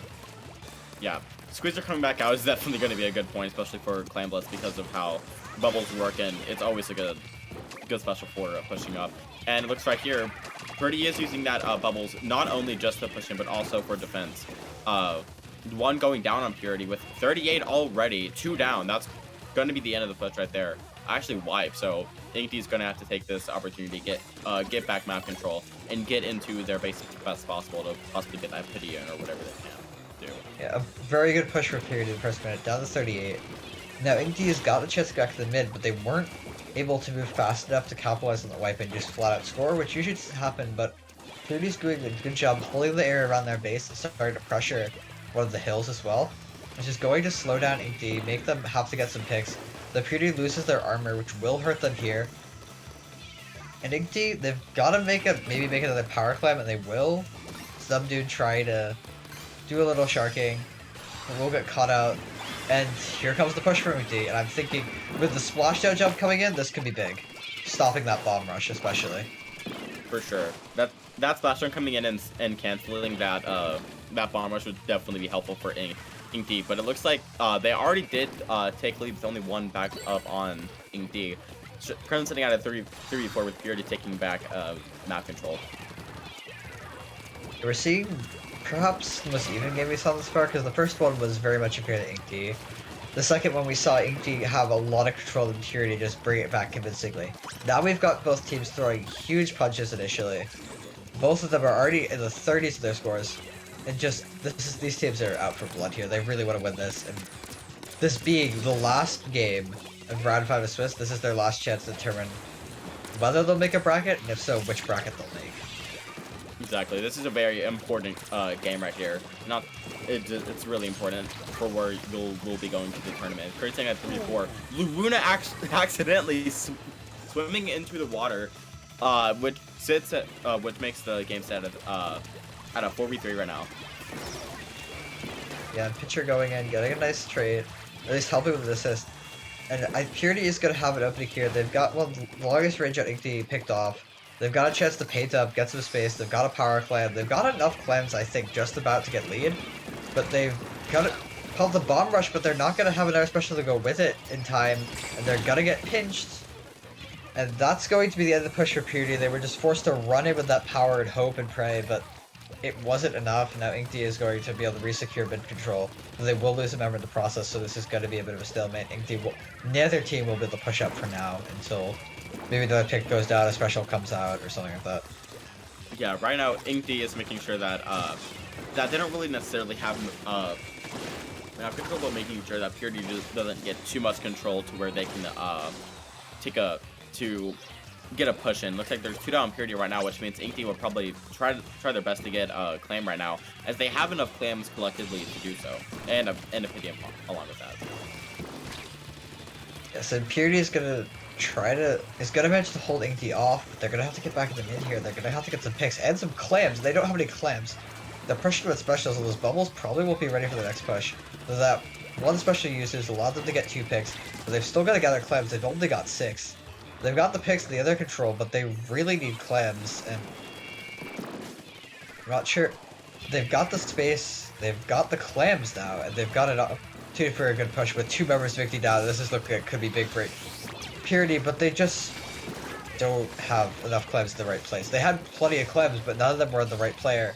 So instead, one player fell back to get clams and didn't pass them to the other player in time, so their push will fail. Now they've got one more shot to make a push, and not much time to do it. 30 seconds left. There's not too much time on the board. There is 2 down though. This is a really good opening. The K machine with the splash run coming in, focusing on the junior, and then back up to focus on the other people. Crimson out at 2v3. They get the ball in. A K shot respawning. They just need a 1 or 2 claims, but they go down not to wipe. That jump could have saved them with a really nice play by the Squid to put bubbles in front. But it might have been the bubbles that killed them, because we saw 2 players go down almost instantly. There must have been a bomb thrown to stop the bubble and just killed 2 players like that, with the instant destination. Of the easy taking the set to the ball. That's unfortunate to see, but that was a very good set either way. That was really well done on both sides. Yeah, well played by both teams. AD, I think they mostly won the match. They were just a little more coordinated throughout the entire match and were able to get stronger pushes, and that one of the most important things in clams is the coordination, because it does require the most coordination way of the modes to be able to control the clam economy and space. For sure. With that, we're going to go into another short break before the top cut. Shouldn't be more than 10 minutes, and we hope you all stay tuned.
Hello everyone and welcome back to SAC Tournament 3 with our first round of Top Cut. We're going to be seeing Axolt versus Tempest. Woo! I'm Cork and I'm Woo! joined here by Reef. Hello, I'm Reeve. Again, that was just Quirk, and we are again going into Top Cut. This is the top 8 from the whole tournament that we just went from Swiss. So yeah, it'll be interesting to see how these players play in the best of 3, and we will be starting on one of the most fairest maps possible in Splatoon, Splatoon and Makamart.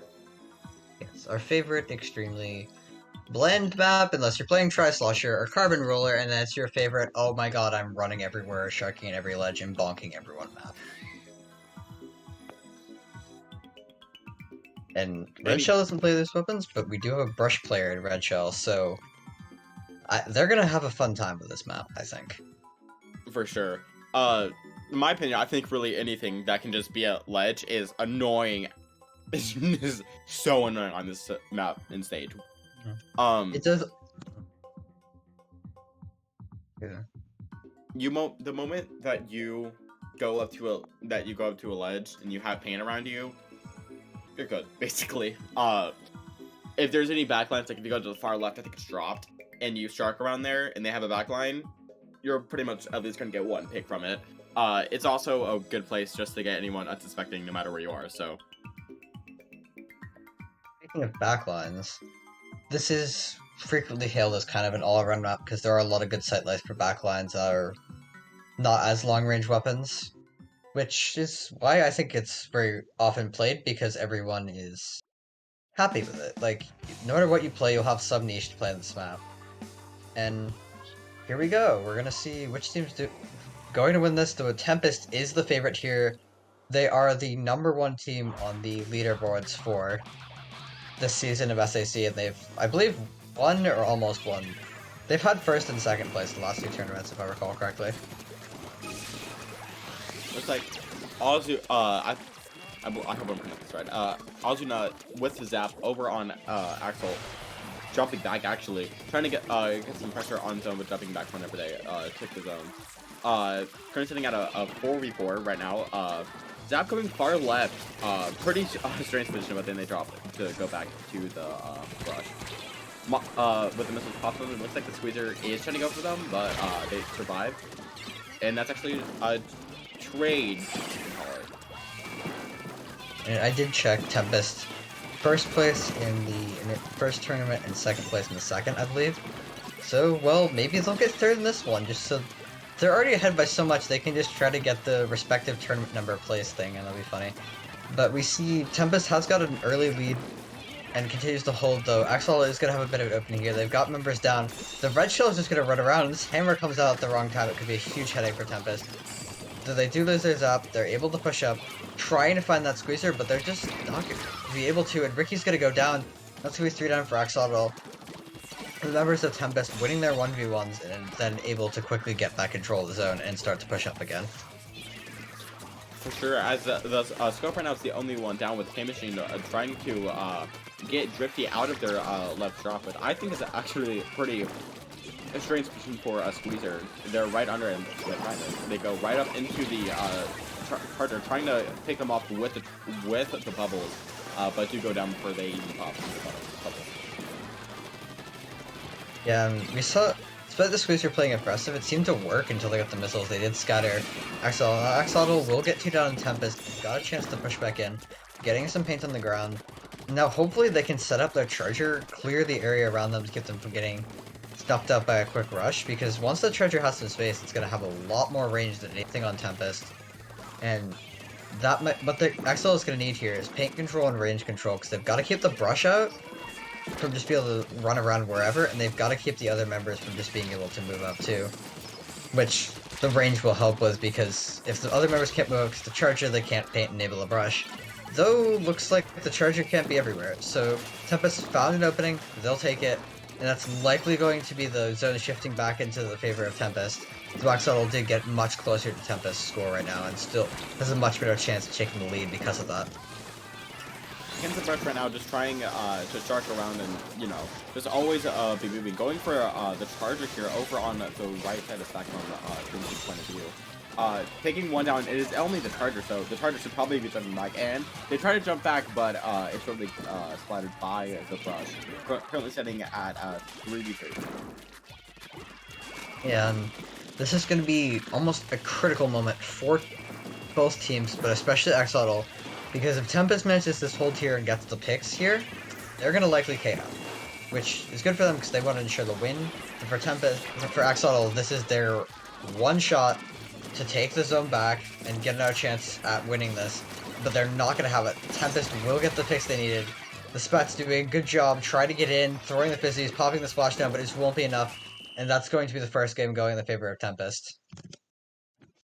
Which means now, if you saw it earlier, we will be going to a counter pick, which means that Axolt will be able to choose whatever map mode, I believe, from the map pool, the SAT map pool for the season.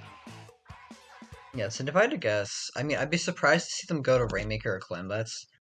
Because, especially with Rainmaker, if they slip up once, that's their whole set gone, and they probably don't want to do that. They don't want to risk one bad wipe snowballing the whole game away from them, especially against a foe like Tempest. So either I think they'll go to maybe something like Zone Sturgeon or Ancho, where they can really set up their charger, or they'll, and that the Sturgeon might not. Ancho is probably a better pick. They're going to go Zone, so like that, so the Brush doesn't have an advantage. Or they can go to a tower control map, which is, from what I've generally heard from a lot of Brush players, the most annoying mode to play with Brush, and also the tower is going to be the slowest mode, so they have the least chance of being just snowballed away by Tempest. And while I'm saying that, they'll go to Clambless on the Reef. Looks like you're back. I'm back once again. They're definitely gonna have an maybe not a Brush, but I think they'll definitely have some kind of weapon that can easily camp ledges, because on Clamblets, especially on the Reef, if you get up to their car and you're sharking their ledges, or you're on their steps and you're on that ledge, then you're going to be really annoying to them. So being a nuisance is one of the biggest things for Brush players, so it would be important to get up into their face as much as you can. Yeah, and their Squeezer is also going to be helpful here because they can use those bubbles to get in. Or rather, the Squeezer in the side of Tempest will have an advantage here because they'll be able to use the bubbles to get in. I think this map is probably going to play a little better to Tempest unless Axolt has some kind of comp change up their sleeve, because the Brush can just run around and camp ledges like you were talking about, and then the Squeezer can be used as their way of getting in with the bubbles. It looks like we will now be starting our match on Clamblets the Reef, currently sitting on a 1-0 in Tim's favor. Yeah. We will see a very similar comp coming out from Tempest, except that it seems to be the Inkjet Brush this time, which I think is kind of, it's not really that different in terms of the catch-up brush of what it does, but it will help them clear the higher areas that players from the opposing team might be dropping from. And we see Axolt bring out their own brush, but I'm thinking that's a regular brush as opposed to an Octo Brush, which is going to have a disadvantage fighting the Octo Brush and the other weapons of Axolt, at least in terms of range. So I think that pick might end up hurting them, especially with the Octo Brush running around. For sure, it looks like Tim is already burning through half of their timer, getting the clam in, creating a 3v3 on both sides and being kind of even. The K shot on their car just being just staying there, getting missiles, and just making sure that they don't drop. And it looks like they will be going down. The current time at 3v3, with Tempest still kind of up in their base. And Tempest is in their power clam. They're looking like they want to end this one quickly, which is what I was kind of worried about for Axolt, is that even though it's not Rainmaker, Clambets can snowball pretty quickly, and you get stuck. So we're going to see Axolt get a push from behind, get some points on the board, but Tempest, good communication by whoever saw that to just call out the rest of their team, and then Tempest was able to rotate back as a unit and take out the one jumping in member, and I think there was one more player that allowed the jump to happen. Now Axolt is very much on the back foot. Tempest has control of their bridge. They're getting ready to push into the base. The armor's coming out, and this is very going to be a good push for Tempest. There is a trade going down, and that clam is going to get missed, and that could have been a lot more damage than Tempest could have gotten. Yes, Axolt was did a really good job flushing them out of their base. But right now they're just trying to get paint on both sides, on left and right tree, and then along with bridge. Looks like the page from the side of Tempest over near where Ultimate is over on the left side. With they've just popped armor. Frank using the baller and has a ball, so pretty awkward situation for them as they will be picking the ball up once again. Missing the throw, sitting at a 2v3 right now in Axolt's favor. Getting that power clam in. This could be no. It's nearly lead for Axolt. A really good fight put up. If they had not missed that, they could have had the chance to get a couple more clams and they might have got lead. It seems like both teams are. This is kind of an awkward map to throw from that position because it's always a little. The angle's not quite what you think, so I'm not surprised to see both teams missing a power clam. It happens to all of us. The pressure making team. The mine kill coming out, taking out one member of Tempest, but they still get the power clam in. And that mine could very well have saved Axolt here, now that Tempest is forced back. If that player had stayed alive, it could have been a very different story, I think. It definitely could have been. But right now, that does actually lead Tempest able to get more points on the board next time that they get a claim in. That was able to lower their penalty enough for that. But it looks like the splash from the side of Axolt over on the left side with a suction launcher ready to push at any second when they can. It looks like, I believe that's the Octobrush trying to pressure them, throwing the ball to their brush actually, using baller again. And it looks like they right here. Yeah, this was a replay for a second because this was the exact same move, and this time it's gonna work and they're gonna take the lead. And I'm surprised Tempest let it happen because they definitely could have stopped that baller. But shredding it would have been equally bad. They let it get far enough in that it just let the jump come in, let the explosion put enough paint in the ground for the jumping in player to get to where they need to be. And now Axolt is saying, alright, you guys have won the tournament and got second. That's fine. We're just gonna have to beat you here instead. And they've got to defend for another minute. Tempest could definitely take this back with how few penalty points they have. But if Axolt keeps playing like this, playing really aggressive, as long as they don't go down, get wiped or take 3 down, I think they're going to be a good place. And they're just going to push again, jumping on the power. Hopefully they get a few more points off this, because otherwise they're just feeding Tempest the power clam. Unfortunately, they will delay Tempest, but they're going to feed Tempest the power clam, and this could be very bad for Axolt. It looks like there's everyone's back up now, but they're all back into their base right now. Tempest doing as much as they can to be up in their base, up in to the point where they can try to get a push up. But it looks like they actually get wiped with the control of the map going to Axolt being up into their street, I believe. With only 20 seconds left, this is not a good position for Tempest to be in right now. Yeah, and look at the top of the screen where that KA is. Tempest has so many more kills and assists than Axolt, but Axolt at this end of the game has just managed to keep enough map control, and Tempest has had such high penalties that they've been able to keep them from shooting out through their penalty. Now Tempest is jumping in, they're gonna dunk the clam. It's going to, they're in within one power clam, but they're gonna get wiped. And no, Axolt's gotta, actually Red Shell's still up, Axolt's gotta find Red Shell. They're firing, but if Red Shell gets this clam, it's gonna be over, but they're not gonna be able to. This last player's got go down as well, and that's going to be the game for Axolt, tying the set at 1. That was horrifying. The amount of adrenaline that just filled me just from seeing that. That was, I can't even imagine how that was from Axolt or even Tempest's side. That was scary. I can hear everyone on Axolt screaming, find the brush, where's the brush? And just frantically looking around, checking all their angles, and hoping that they see the brush in time, because that brush definitely could have got a clam in, I think. Yeah. It's like, if they hadn't been spotted, or spotted a little later and they had a clam, that could have very well swung the other way. But now we're going into Game 3, and Axolt's got a win on Tempest counterpick. This is definitely putting them up in a not favorable spot for them, because Tempest definitely knows what works and what doesn't work for them. But at the same time, there still is a good chance if we just came off from that game right there. If that game shows anything, that we're definitely still going to have a good Game 3 here. We're seeing a similar situation, I think, to what we saw with Purity and Inkling, wherein one team kind of dominates the first round, but second round, different mode. The team that won the first match is still kind of in control, but then the team that's been losing gets a thing that turns them around. That's going to help Axolt's morale a lot. And now we're going to TC Encho, which is, I thought would be a good map for Axolotl. I'm interested to see Tempest pick it. It's gonna be a map that they can definitely use to their advantage, but I think it might swing more in the advantage of Axolt with the backline weapons they could bring out here. For sure. We've seen this before. They're probably gonna have a Ray. This is a good Ray map, but at the same time, they may go for a special to counter that, like, say, missiles or something, so. Yeah, I expect to see a similar comp come out, if not the same comp come out of Tempest, because Drifty might also play a blaster, like I think K-Rapid, which could help them. And then the Inkjet brush would be very strong here, especially because we've seen in this and the preceding tournaments just how good Red Shell is with that brush. And to top it off with an Inkjet, that's going to be a very dangerous combo.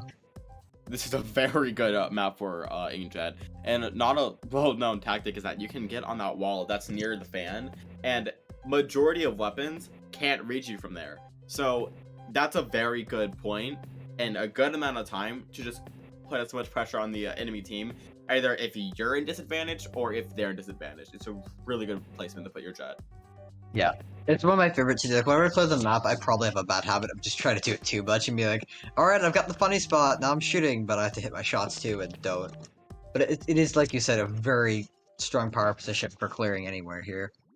I'm hoping we see the charge out of Axolt, especially if they do decide to bring out the Ray, because that will give them the advantage of being able to stop a push and having that overtime stop. And we're going to see a very interesting pick coming of Henry with that Nautilus. I thought that was the Baller Nautilus for a second, and I was about to be like, whoa. Though now we're seeing a slightly off-meta comp coming from Tempest. The first K52 I think we've seen all day on the stream, which is shocking to me, but we all know how powerful the weapon is.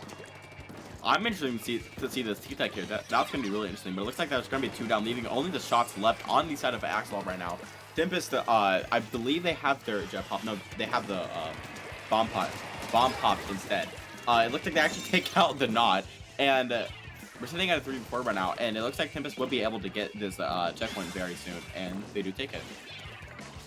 Double shot's the kind of comp you like you fall back on a little, like, alright, I can't win, alright, let's play Splatter Shot, because it is a very powerful weapon for most situations, and you got 2 of them, you've got missiles, you've got Inkjet, and now you've got the machine and Zap to give armor support and a skirmisher to help out the shots and just getting kills. Though Tempest, they've got a really annoying comp to fight. They've got Knots range and Inkjet, they've got the armor spam, they've got the Booyah Bomb, which can stop any push Axolt gives, and just all the other annoying things that we all know and hate about, or love about K52, like the wall and the high damage. And then of course to top it off, there's a brush, which is gonna be lurking around every single corner. And now, like we were saying about how annoying this comp's gonna be, Tempest is gonna break the second checkpoint with ease. The third Booyah Bomb in the last minute and a half coming out. This could very well be very bad for Axolt, especially with Machine going down there. For sure. It's sitting at a 2v3 right now. On Tempest's side, 2v2 actually now. It looks like the KO will be the only one still on their window, trying to, I guess, distract them, and it looks like they will drop down going to their side of court, I believe. Looks like Axolt right now getting back control of mid as best they can. It looks like Spawn will be popped on Tempest, thrown on the K-Shot, and the K-Shot takes out the rush with a bomb, I believe, so. Yes, and we're gonna see Axolt having a chance to push back, but they're gonna lose one of the members to a really well-placed splashdown cancel. Drifty is just gonna go and get another pick. This is gonna be yet another push for Tempest. Drifty is going off, leading the entire lobby by a lot with 9 KA and 4 Booyah Bombs, getting another one ready. This is another great chance for Axolt to maybe get a KO. They've got 3 specials, they do lose a player though. And even if they don't get the KO, they just have so much presence in their opponent's base. They got the pick. And while Axolt has the tower, this Booyah Bomb's just gonna come right back over the wall at them. Axolt is just having a really hard time getting in against the overwhelming of pressure of Tempest we're seeing come out. Tempest is exerting a lot of pressure right now. And it looks like 3 down actually will be on the side of Axolt, and yeah, no, 3 still down. Tempest using this opportunity to get back in. And honestly at this point, with Tempest, you just have to keep control of mid. Like, keep control of mid, keep exerting pressure. Like, from the point that we're in right now. There is a bit less than 2 minutes left in the game, but And Drifty using this right fan really well. Has a very powerful position here, which if there are any long-range weapons on Axolt could have been very dangerous, but with the comp that Axolt is running, Drifty can just hold here, picks off members of Tempest, is going to rush in the last one. Gal RNG stopping that, saving that opposing player for a little bit, but it's not going to be enough. Another Booyah, the 7th of the match, coming out. The Inkjet out, the hammer ready. This and 2 down in XL. This is gonna almost certainly be the KO for Tempest and the set. And last 10 ticking down, and that will be the KO for Tempest. And they're gonna show why they've done so well in the past and just how strong they can be. Exactly. That was a very good example of how Jet can be used and how pressure is very important in Splatoon. Booyah bomb after booyah bomb after booyah bomb. And just the oppressiveness of that Gao really made it hard for XL to do anything combined with all the other weapons on the side of Tempest playing really well too. Yes. Tempest was exerting a lot of pressure, but Axolt, they still held out for majority of that game, so they still did really well, especially coming off from that second game.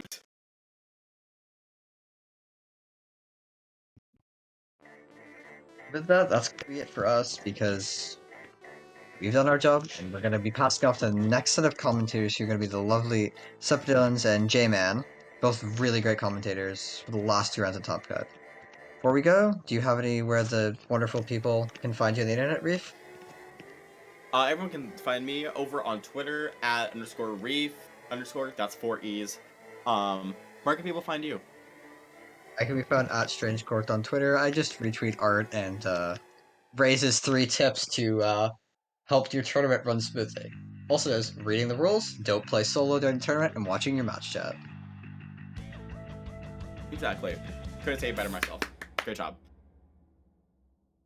We're But gonna sign off, or you can sign. Go ahead.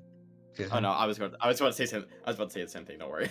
We're both just like, all right, we're done. Same brain cell. But yes, we're signing off. Stay tuned for some more great Splatoon commentary from some other great commentators, and yeah.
Hello, everyone. Welcome back to SAC. This is the third qualifier for Season 4.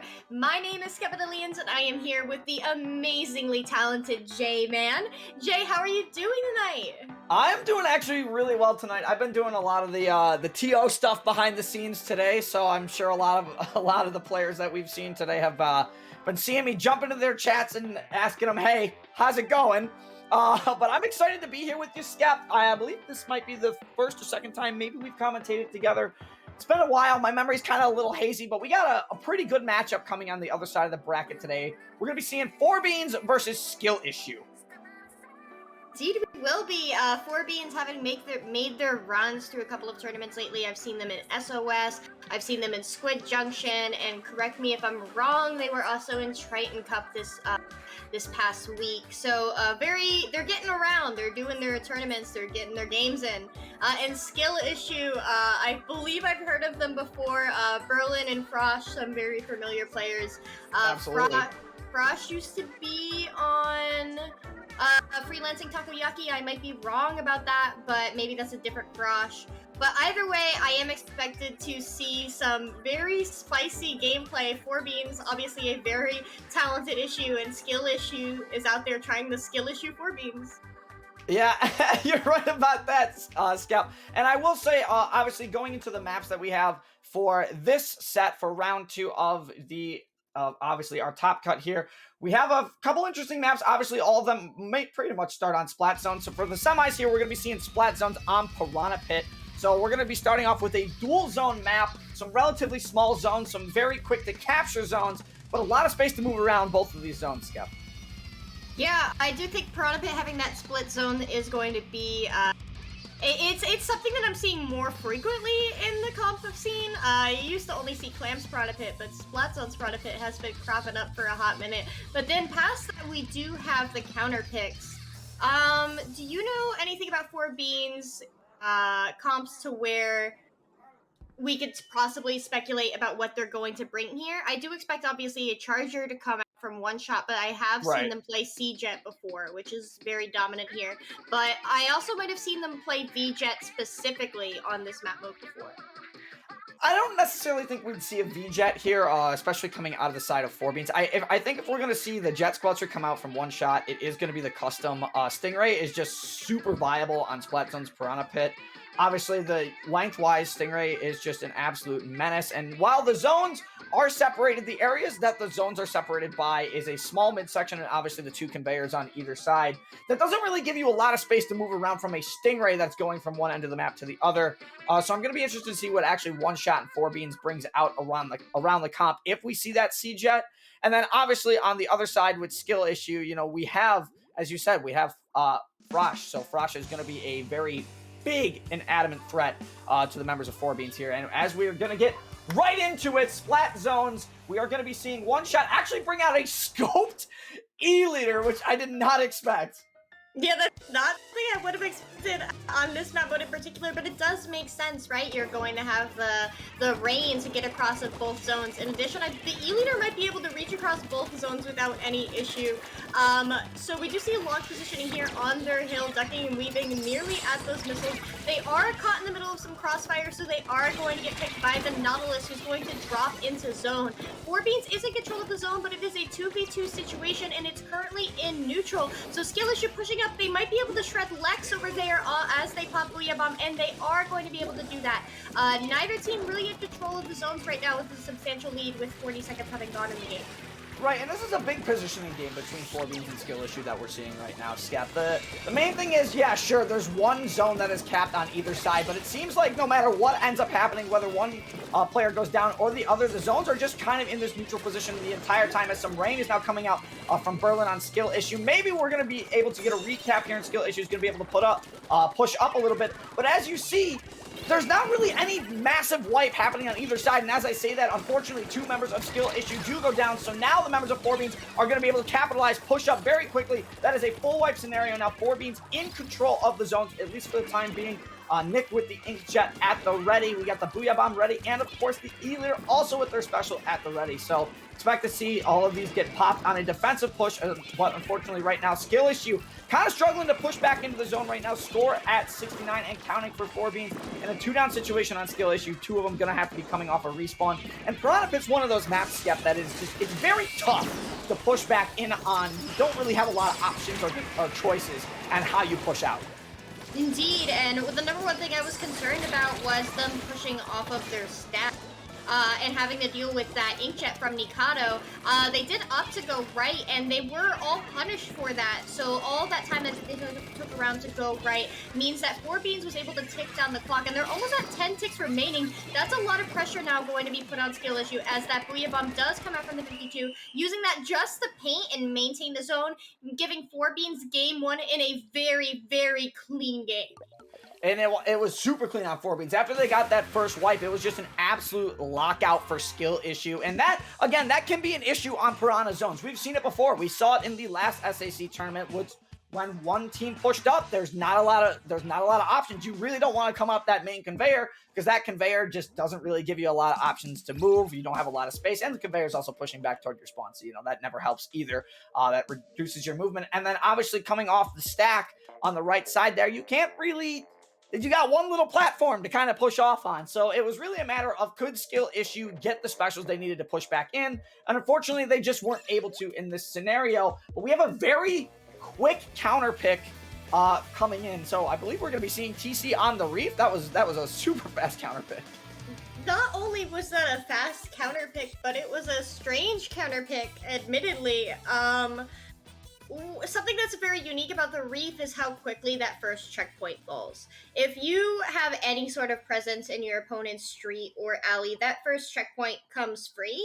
But past that point, the second and third checkpoints can be difficult to get into, because if your opponent has a strong presence on their car and their plat, you really have to focus on moving them. However, the Reef is a map in which lockouts have heavy potential.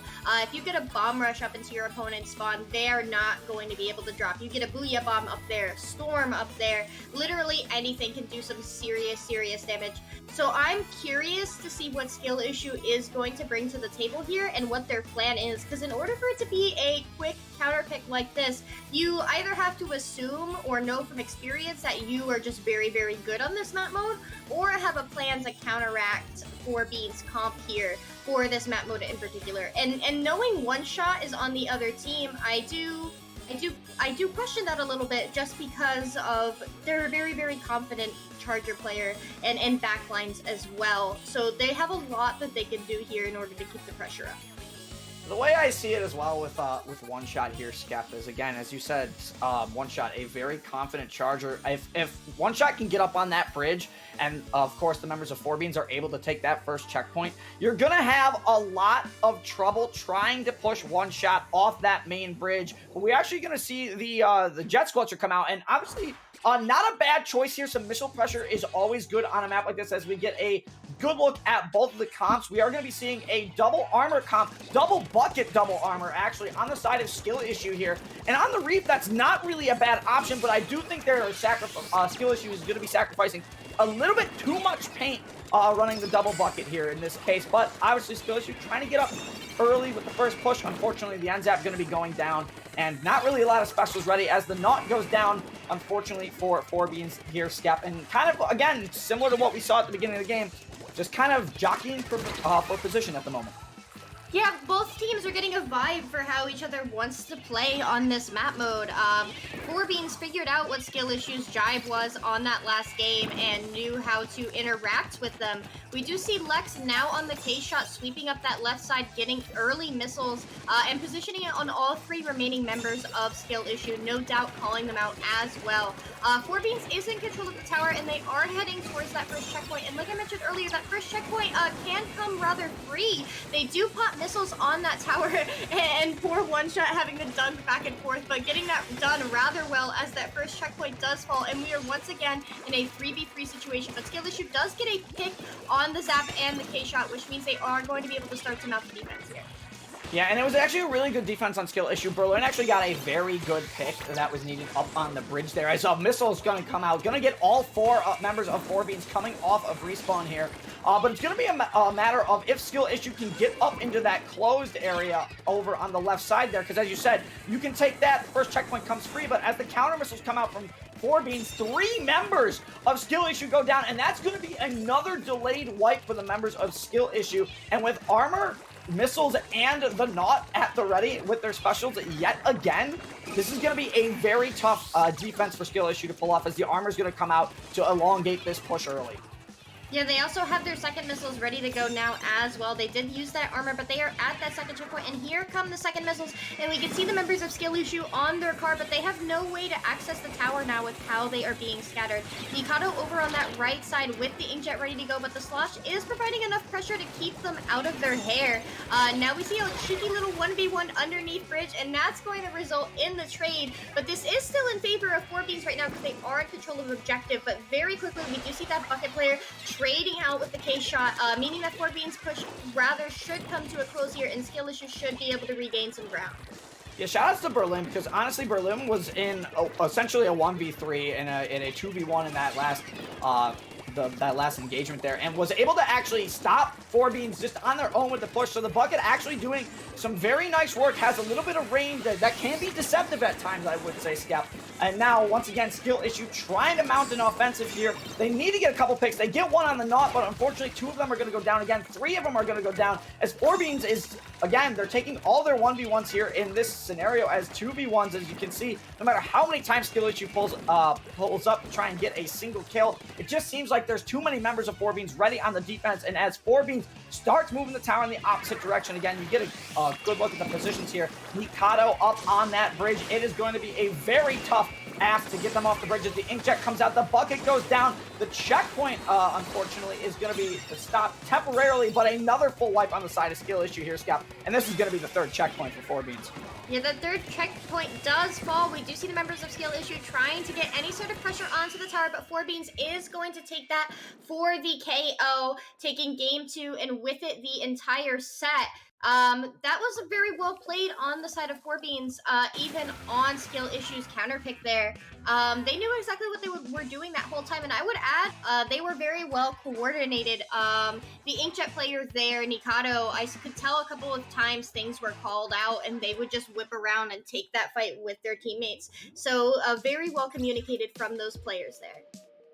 Yeah, and it was a very good set from 4Beans. It seemed like, you know, I was kind of questioning the counter pick a little bit on Tower Control the Reef. And while I do think the double bucket, again, it did give up some of the paint, of course, for the members of Skill Issue.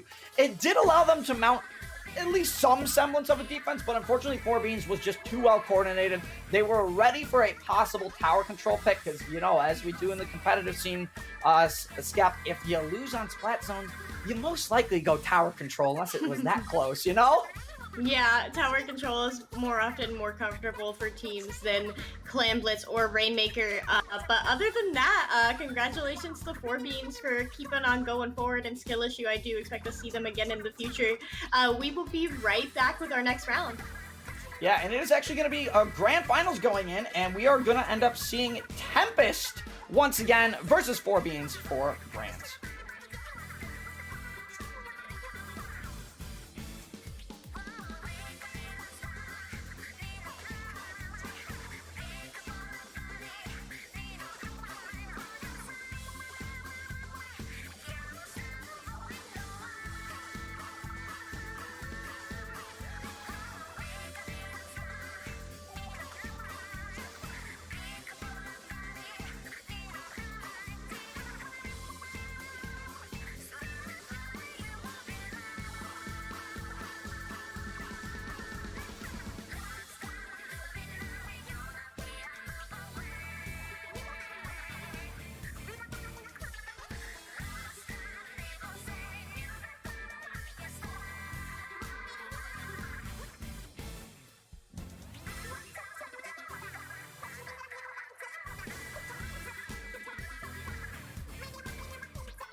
Hello everyone, welcome back to Grand Finals of SAC Third Qualifiers for our 4th season. This is going to be an extremely spicy set between two very well-known teams, especially in recent weeks. Tempest versus 4 Beans. Now, we did just get off of watching 4 Beans in terms of their last set, and they took it very, very, very cleanly and really showed how coordinated they can be. But Tempest has been around for a hot minute in a couple of turnings lately, just sweeping them up, trying to take that break between mid-level and high-level. So, are you excited for this set, J-Man?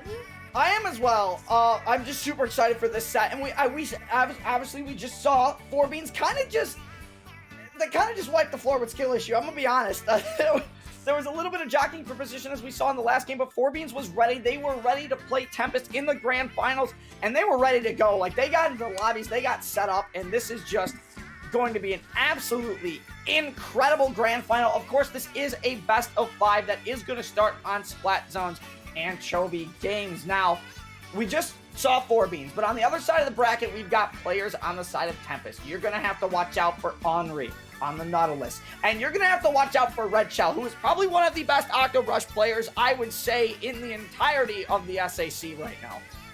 Not only the SAC, but just, like, period. Like, Red Shell is definitely, at least the Kenza Octobrush, one of the top players out there for that weapon.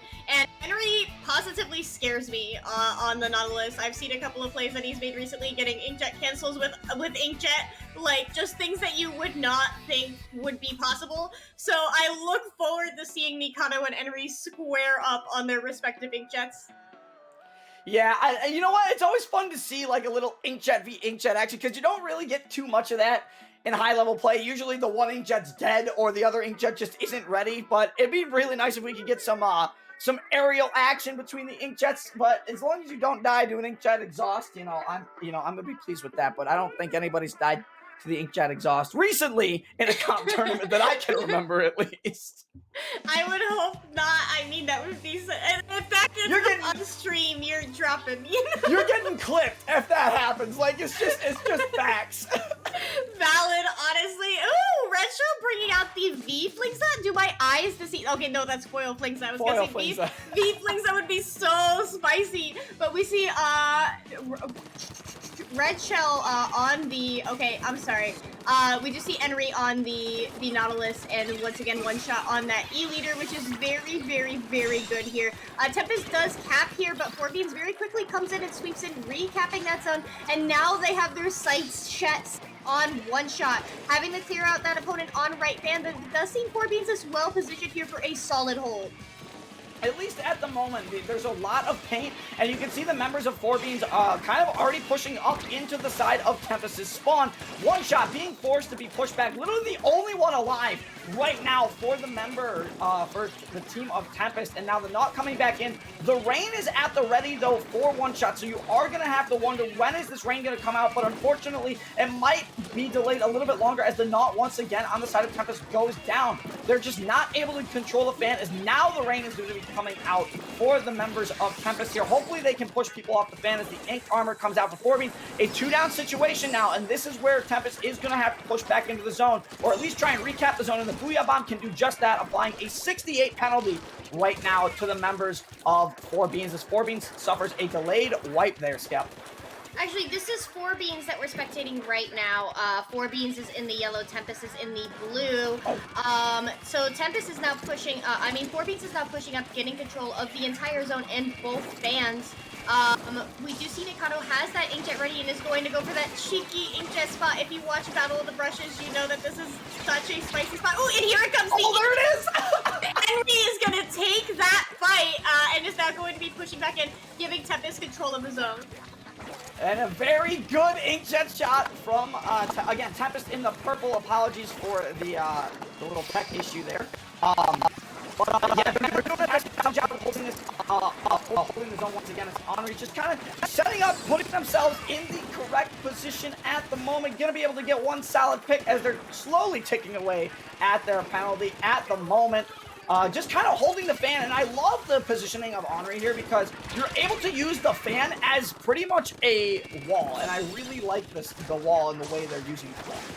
Yeah, and here we go, Nikata with another inkjet pushing up with it. We do see that their teammates are in position to capitalize on it, but Nikata gets the pick on Raicho. We do see Tempest has, this is 4Beans, has quite a little bit of work to clear. They do get the pick on 2 more members of Tempest. Ooh, and there we go, we do see Nikata is going to take that W. 4Beans has cleared their penalty points, and now they have their armor and storm online, and they are well positioned to start taking control of Tempest's arcade. Lexa painting up for that Booyah Bomb, trying to situate themselves for a lockout. They still have plenty of time, 2 minutes left in the game, but they obviously want to keep Tempest out of this zone for as long as possible. Some cheeky wall play from Lex there as he dodges into their opponent's racks. 2 members of Tempest are down as 4Beans squeaks by that lead, and that is a wipe. So 4Beans is going to take game 1 of Grand Finals. And a very well played game for 4Beans there, being able to take Grand 1, retaking the zone there. And so the play from the walls, unreal from Lex there. I mean, you do love some good splash wall play, but just using the wall to your advantage, bouncing it off the wall to set up a wall, which, that's just irony in its own right. Just very good defensive play on the side of Lex there, and 4Beans able to hold on to that zone, taking splat zones. But obviously, this is Grand, so we're going to get some counter picks like we do with top 8. So it's going to be up to Tempest to decide what map mode combo do they want to play in. Honestly, I wouldn't be surprised if we stayed on splat zones. Is Rainmaker Muscle Forge in the map list? I will take a quick look. I believe it might be.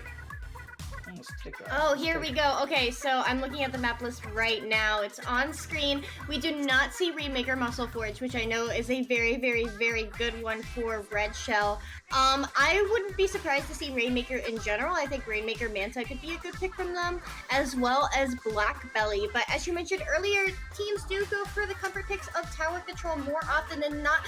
Hey, we are getting a Clam Blitz Piranha game. So both of my mode guesses were wrong. And Clam Blitz Piranha, I think Clam Blitz Piranha is going to be, I think this is going to be a tough match for 4Beans because, again, we talk about this in the competitive scene a lot, and the big thing is how Clam Blitz needs the most amount of coordination out of any of the modes, and that's why some solo queue players, in Splatoon 2, they absolutely hate Clam Blitz. But when you have a team that is as well coordinated as Tempest here, especially on a mode like Clam Blitz, on Piranha Pit, mind you, I think 4Beans is going to struggle immensely against the absolute power that Tempest can bring with this map mode combination and with the weapons they choose as well. Red Shell, I think, is going to be an absolute menace on this map, especially if they decide to bring a brush. That's going to be a lot of mobility that 4Beans is going to have to worry about. But again, much like Splat Zones on Piranha Pit, the baskets are at the opposite ends of the map, and that can cause some very long-range fights. Stingray, kind of viable here on Clam Blitz Piranha as well. Yeah, I would expect to see the Devil Nautilus come out one on each side once again. I would be very, very cautious for Red Shell here, just because if they do choose to bring out the Kenza brush, that could be a force to be reckoned with, as you mentioned. And also, Enri's Nautilus. Opponents coming out of spawn, trying to go Spire or Steps, are going to have a significant problem dealing with Enri's Inkjet. As we saw that last game, they are positively terrifying on that Nautilus.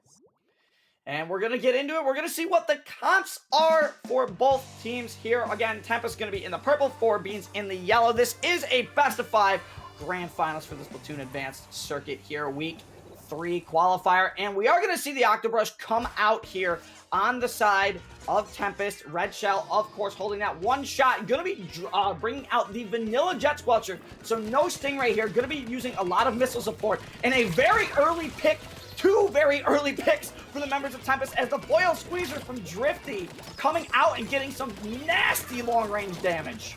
I completely forgot how turbulent Drifty can be on that squeezer. My goodness, we do see Tempest already getting a power clam in and getting this to below 60 remaining. That is a fantastic opening push, as we do see Lex popping that Booyah Bomb, trying to get some damage on the board. I believe Tempest, they are going to close this basket, so a good defense from 4Beans there. Obviously, they can come back from that kind of push. Henry popping the Booyah Bomb, trying to shut off that power clam holder's access to mid.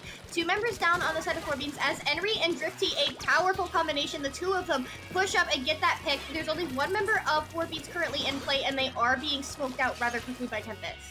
And that was an amazing play as well from Drifty and Henri there. Henri opting to jump back, use the Booyah Bomb, as you said, force the ball from coming into mid, and they were able to not only take the advantage, but they kept the map control in that area of the map, Skep, and it allowed Tempest to move in with another power clam, and their penalty is also gone. It's going to be a matter of, can they get some more clams in there? Unfortunately, not going to be able to, at least at this time, as the push is going to be stopped. But getting under that 60-point mark, it's going to prevent 4Beans from scoring at least 2 power clams to actually retake the lead here. So they're going to need one heck of a push. Coming back on defense, as you can see, or coming back on the offensive side, as you can see, a lot of clams right now on the side of 4Beans. 17 in play, 10 obviously in the ball, and 7, I believe, being held by their 52 at the moment, as Mikado trying to get a pick with the Inkjet, not able to secure a kill here, Skep. And 4Beans looking maybe for a pick. They're slowly moving up the field a little bit, as some bombs are going to be coming out from the members of Tempest here.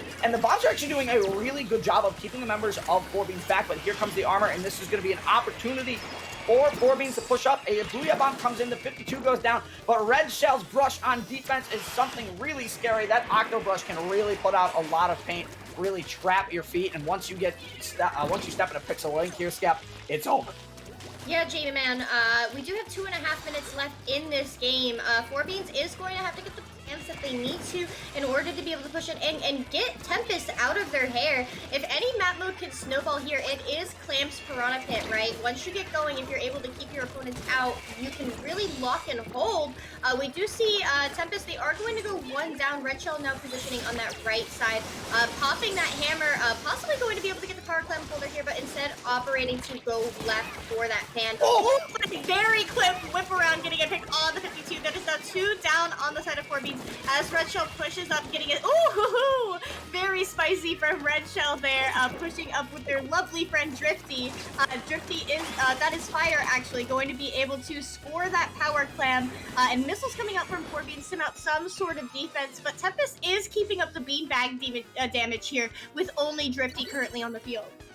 Yeah, and 4Beans able to kind of counteract after getting, Tempest got a couple more points on the board, but 4Beans very quick to address a 3-down situation, and now they're quickly moving in to enemy territory here on the side of Tempest. Missiles being used by One Shot here, absolutely calling out every single location before using the missiles, and I like that play from One Shot as unfortunately, Chichia tries to get in there and not able to get the pick there. Tempest kind of pushing back very quickly. They get a 2 down onto 4Beans, and they're looking to put another power clam in the basket, as there's only 1 person back here on the side of 4Beans on defense at the moment, and Tempest pushing in feverishly as 3 members on both teams go down. It's a 1v1 in the corner right now, and some clams getting put on the side of Tempest. 7 points left.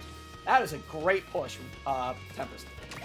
It is an especially great push. Ooh, and that push is not over. They did score 1 more clam, getting that to 4 remaining with 45 seconds left in this game. Tempest is keeping up all the pressure that they absolutely need to, and it looks like they're forming even another power clam. They want the KO right here, right now. They say that they want to go home. They are tired of playing today, and there is the KO, meaning that they are taking game 2 of Grand Final. So we are now 1v1 with the counter pick in 4Beans left. That was incredible play from Tempest. It just seemed like they had one really bad scenario where I thought maybe the members of 4Beans were going to be able to move in and score, but very quickly, the 2 members of Tempest that were coming off a respawn just said, I could take you guys in a 2-on-4, and just 2 members alone, I believe it was Red Shell and Henri there, Red Shell and Drifty on the side of Tempest, and they just managed to keep the members of 4Beans out from scoring. And not only that, but every time it seemed like 4Beans went down there, Skep, the whole thing was Tempest was right up there on their basket. They wanted the game, and they took it 100-0. Yeah, they did not allow 4Beans any sort of semblance of control. There was that one moment, but they knew exactly how to stop the bleeding and keep 4Beans from scoring and getting any points on the board. I can definitely see why Tempest chose this as their counter pick. But the question from here is, what is 4Beans going to do from here? Are they going to go for tower control or Rainmaker? Because they definitely do not want to be taking Tempest to plans, and they can't go to zones. So if we could see the map pool again, that would be lovely. Yeah, because and the reason obviously they won zones, can't play zones again, at least at the moment. So if I'm 4Beans, I'm honestly looking at TC Inkblot. I don't know. What do you think? Yeah, I agree with TC because you obviously want to shut down the Squeezer and Red Shell's brush as much as possible. But honestly, Rainmaker, Humpback might be good. TC Anchovy, I don't know if they can repick the same map that they already won. But also TC Starfish and Sturgeon might be good in terms of how do you take away Tempest's momentum. Obviously, I can't speculate as to what's going on in the heads of 4Beans right now, but they did take game one, and they took game one very, very well and very strong. And so I legitimately don't know where 4Beans is going to go from here. Do they want to play to their own strengths, or do they want to try and shut down what Tempest is building? Well, I'm looking at the current match chat, and I can tell you we do have the counter pick in, so it looks like we are going to be seeing Rainmaker on Black Belly Skate Park. Now, Rainmaker on Black Belly Skate Park is one of those maps where I think Tempest might have a little bit of an advantage because of the brush play from Red Shell, but at the same time, there's not really a lot of room for a brush to move around in the narrow corridors and these little half-pipe regions of Black Belly Skate Park, so it can remove a possible threat that 4Beans was looking at. So that might be the reason they went to Rainmaker Black Belly, but I also know they do like this map mode combination quite a bit after seeing them play through the last few SACs. I also think Tempest loves Rainmaker Black Belly. I have seen Nori pop off with the Nautilus on Rainmaker Black Belly, and Red Shell could absolutely have a field day in 4Bean Street if they end up going there. So if this is a pick that, in my opinion, does favor Tempest, honestly, just because I've seen them play this map mode several times, I am concerned for 4Beans right now.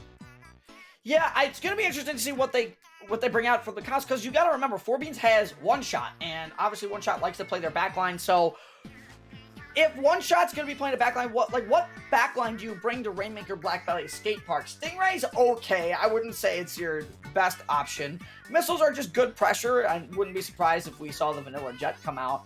But Yeah. even a Charger on a map like this, it's kind of tricky. I mean, Rainmaker Black Belly is C-Jet Central, so I would not be surprised at all to see One Shot playing the C-Jet, but I would also say that Tempest is used to dealing with a C-Jet on here, and there we go. There is the C-Jet in the hands of One Shot, and we do see Drifty once again on that Squeezer, having played very, very well with it last round, but Nori opting not to play the Nautilus, sticking with the Kenza 52 Gal, Red Show with that Kenza Octobrush with the Hammer. Both teams are vying for pop. It does look like it is going in favor of Tempest right now. 4Beans opting to now give that up and fall back 8 for special.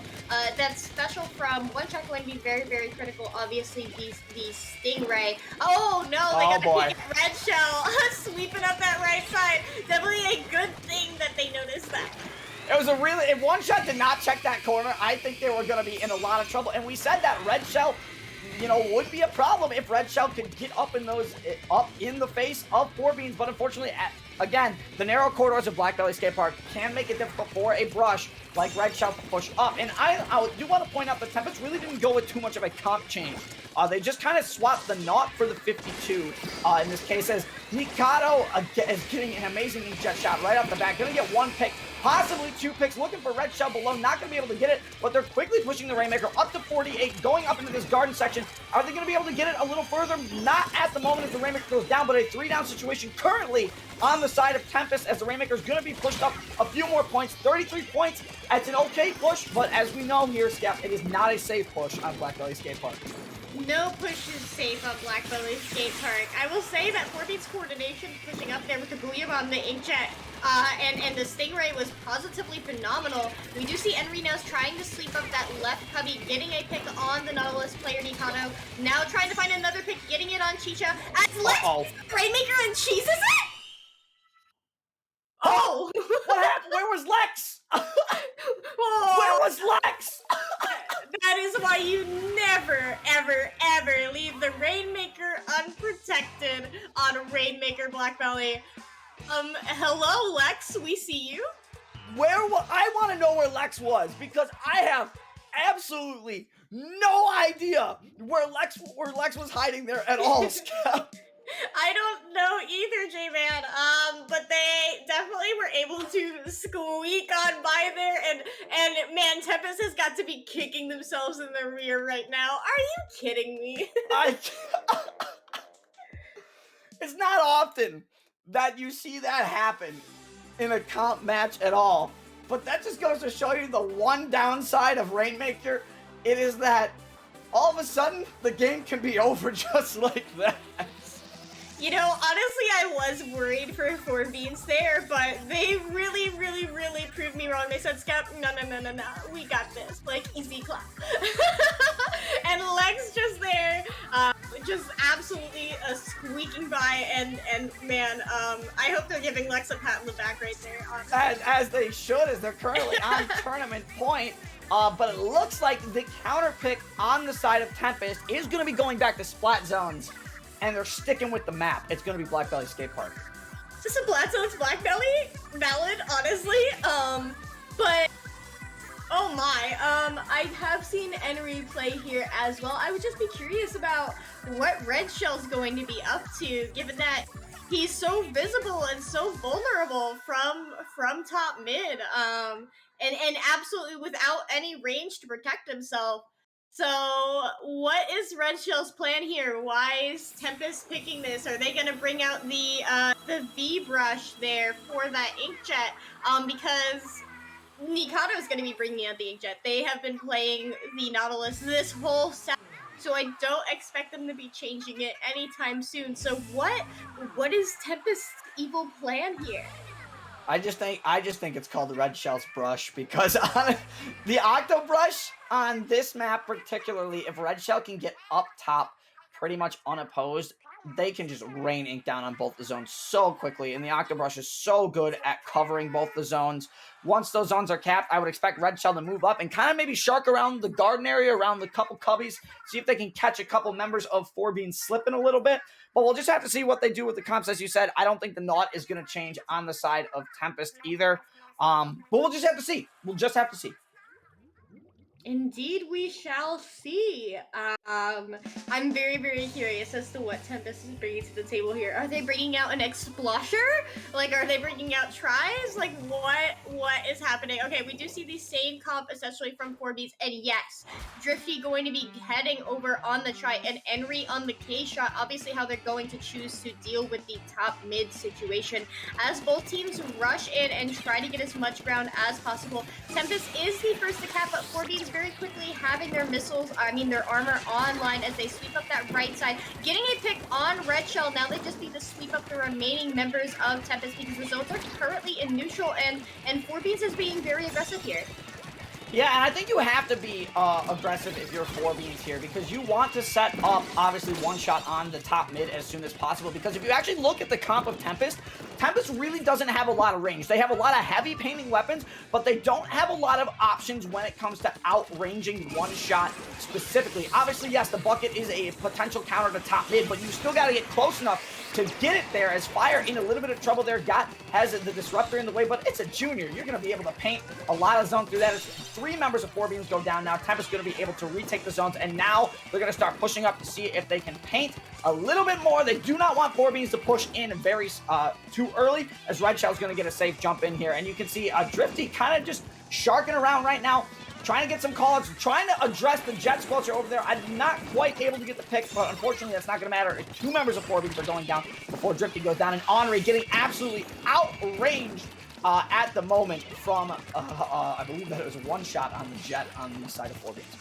Yeah, Henri having their missiles online and ready to go. I will say Drifty got some very, very nice picks there. Henri firing the missiles on the left side, the closest opponent to re-engaging. Tempest is extremely well positioned here for a lockout. The zone does flip in neutral as Lex pops that Booyah Bomb, going to chuck it at the far zone, hopefully trying to get a cap with it. We do see that Henri going to get the pick on the Zap player as Tempest regains control of the zone with no penalty and 15 ticks remaining. Red Shell popping that hammer, Henri assisting them in cleaning up Nikado. This looks very, very hairy for 4Beans with only 2 members in play. And now 3 no members in play as the game is over, and Tempest, with that very aggressive, less rangy comp, able to push back 4Beans, and they had to do what they had to do. And I'll tell you what, that counter pick kind of came in quick from Tempest, and now Skep, we got a Grand Finals Game 5. Grand Finals Game 5, let's go! Hype it up! Not often we get to Game 5 for Grand Finals, but it is 4Beans counterpick the advantage that they have from winning Game 1. So the question is, what do they bring out? Are we finally going to see a tower control game between these 2 teams, J-Man? I would hope so. I want to see one. Valid. I want to see him play all the modes at least once, because obviously, I'm going to be honest, that Rainmaker was a fluke. I don't know how the heck Lex got that up there, and you said Tempest kicking themselves from that one. But they came in strong with that Black Belly game, but we'll just have to wait to see what the counter pick is here from 4Beans, and honestly, this could be anything at this point. The set started with Splat Zones. Both teams have won on Splat Zones. 4Beans obviously won on Rainmaker, so I don't know. The map list is this is a tough choice, honestly, because you're in Game 5. You know the strengths and weaknesses of pretty much both the players on both teams, I would say, at this point. I don't know. I think this is probably a very tough decision. Well, they can't take them the excuse me. They can't take them the Rainmaker, and they can't take them the zones. They definitely don't want to take them the Clam Blitz because of how that Clam's product game went. So then the question is there, which TC map mode? Because realistically, if they're trying to not put themselves in a risky situation, right? Because they are literally 1 game away from winning. Oh, and there we go. We finally get to see tower controlling plot. Yeah, and we are going to be able to see tower. And I did say that TC Inkblot was going to be the pick if 4Beans needed to do a counter pick. So I believe they saved their best counter pick for last. And we kind of saw, the pressure of 4Beans early. They have a lot of good synergy with each other, having a range and tower control. Inkblot Art Academy, it does help having a little bit of range, but obviously the big thing with tower control Inkblot Art Academy is how fast, after you get past that first checkpoint, can you clear your opponent's plat. It's very difficult to clear your opponent's plat, especially because they have an advantage coming down from the top of the map onto the lower ends. However, you can set up quite a few choke points as well if you are the team pushing onto the plat for tower control Inkblot Art Academy. I do just think 4Beans has the better comp to push onto the plat here.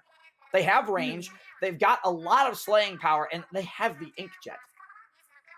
Yeah, I'm very, very curious about what they're going to bring here, whether or not One Shot is going to be sticking on that Jet Sculpture or switching back to one of their more traditional snipers. They also have that 52 player and the Nautilus, and that Nautilus can be very, very useful in terms of clearing your opponent's snipe and back and keeping them the heck out of their own plat. So I could see why this would be a very, very good mode for them, honestly.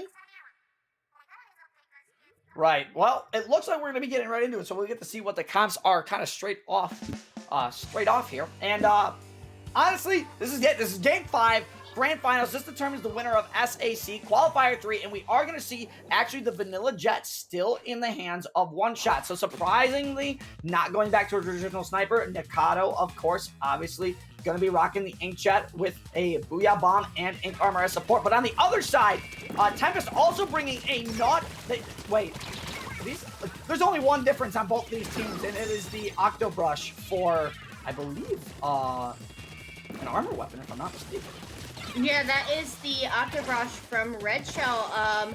They both teams obviously running that Zap for armor, but the biggest difference there, the only difference is with the V-Jet and the Octobrush. We do see Fire on top of that tower. Tempest pushing up very, very well. They have successfully already cleared that first check with 40 seconds having passed in the game, and they are working on that second check as the missiles do come out from 4Beans. 4Beans getting 3 picks on the members of Tempest, now pushing back in the mid, having provided a very, very, very strong defense for that second checkpoint. Lex taking control of that left stack, knowing that there are 2 members of Tempest on their plat. They have their armor ready to go. That armor is popped, as well as missiles from One Shot. Lex getting a very clean pick on Red Shell there, as that Booyah Bomb is popped on straight onto Nori, who's on site. Nori and Fire surviving that Booyah Bomb as 4Beans does clear that checkpoint. Yeah, and you notice there who was actually riding the tower. It was One Shot, as One Shot's going to be able to missile all 4 members of Tempest kind of coming up onto the plat. But One Shot actually opted to back up there because there was just a situation where One Shot did not really have a lot of good support to keep the tower going. It was only 2 members of 4Bs at the time, and it was Lex and One Shot. And obviously getting a little bit of outranged, a little bit, I would say, pressured, not outranged. So One Shot opting to back up as 4Beans now goes 3 down, and Tempest looking to start a push here. Once again, looking for a pick. It looks like somebody's on that back side of the stack there. As Henri's kind of looking for them, not able to pick them up at the moment. They might have backed up to the flat. No, they're actually still there on the stack, and it looks like, if I'm not mistaken, that is going to be the 52 on the side of 4Beans, just kind of holding the Booyah Bomb at the moment. Going to try and push the members of Tempest back. Obviously, Henri not able to push up in the mid at the moment here, and Lex doing a very good job of being a distraction with that 52 gal on the left side. Yeah, doing a very good job of separating the members of Tempest as well, cutting off Henri's access to Drifty so that way they couldn't back them up. Lex is now positioned on their attic as 4Beans pushes towards that second checkpoint, and they are there. That Booyah Bomb coming out on the bats, keeping the members of Tempest from dropping, and there falls the second checkpoint for 4Beans. They have all 4 members up, but the Tower Rider is going to go down, 2 members down on the side of 4Beans as Tempest does recoup that tower. Look at how Fire is painting here, an absolute mad lad at how quickly they are getting control of as much space as they can. Tempest almost at their 3rd special, but the Nautilus player Nori is going to go down as we do see Drifty, Fire having that armor ready to go. Red Shell with their hammer ready to go. 3 down for 4Beans is going to facilitate Tempest's push. Yeah, and Mikado opting to back up super close to that Inkjet, and is going to be crucial on defense. But I love how fast both these teams push up to the attic here, Skep, because as the Booyah Bomb comes out, that's going to be a lot of pressure on the members of 4Beans here, as Mikado with the Inkjet going to be forced to back up as the other Inkjet comes out, and it looks like we might be getting some aerial battles as Henri wins it again and takes out Mikado in the air, as well as another player in a full wipe on the side of 4Beans, as the second checkpoint now for Tempest is going to fall. This game could come down to the 3rd checkpoint, and there's only 90 seconds left. 4Beans needs to, they need to take a step back. They need to get their specials. They get a huge pick onto the tower that's going to stop the push temporarily. But unfortunately, Red Shell comes up the mat, Skep, and they're going to be able to clear this checkpoint as well. Oh my gosh, those missiles coming out. They are going to temporarily force Tempest off of that tower. But there goes Tempest barreling towards that KO. And there it is. Tempest taking SAC Qualifiers 3 for Season 4 in a very clean second to final checkpoint KO there. Henri, can we just appreciate how consistent they are with their Inkjet duels, constantly landing those shots? I don't want to fight it. I wouldn't want to fight it. I wouldn't want to fight it either. Like, you could bring out Quad Clash against that man, and he would still win. But congratulations, Tempest, on winning SAC Qualifier 3. Obviously, one more qualifier. We got one more qualifier, I believe. If I'm not mistaken, I have to go back and we'll have to look, but I believe it was 4 and then final, so I'll have to double check. But wow, what a performance from Tempest there on that last push. They were able to apply so much pressure on the member of 4Beans, and it started with just that simple full wipe that they got as they started pushing up the plat. And not only that, but nobody saw Red Shell coming up the backside of the attic and was able to get a crucial pick that allowed them to take out the third checkpoint. So congratulations, Tempest, on winning SAC Qualifier 3, but well fought on both sides. Yeah, there's still a long way to go in order to win the whole thing, right? But Tempest and Four Beans both showing that they have the stuff to win SAC all together. But before we go, just a couple of things that we want to mention. J-Man, did you know IPL has a Patreon? I did. Why? Because if you did not know, come support us and get some cool rewards like a Discord role, credits on stream, and early access to IPL secrets. You can find that at https://2/ at www.patreon.com/IPL Splatoon.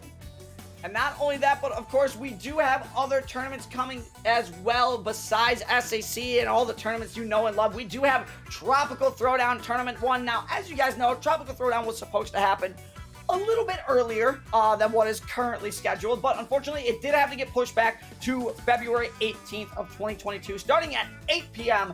EST. It is a double elimination format with the redemption bracket, which means you can make a run through losers and basically just reverse sweep who's in the winners bracket, and it will be a fully broadcasted tournament, and you can learn more at their Discord server. I can't even speak today, Skep. Discord.io/Tropical Throwdown.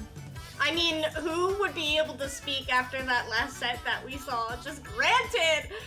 But one more tournament before we go. Friday Night Frenzy. Do you and your team enjoy playing in weekly sets? Are you between Divisions 4 and Division 8 and looking to play other teams that are similar to your skill level? If so, Friday Night Frenzy is right for you.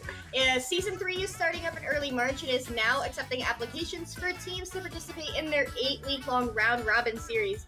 Participants will play in a play-all-3 set each Friday, and the best part is all of your matches will be streamed and commentated.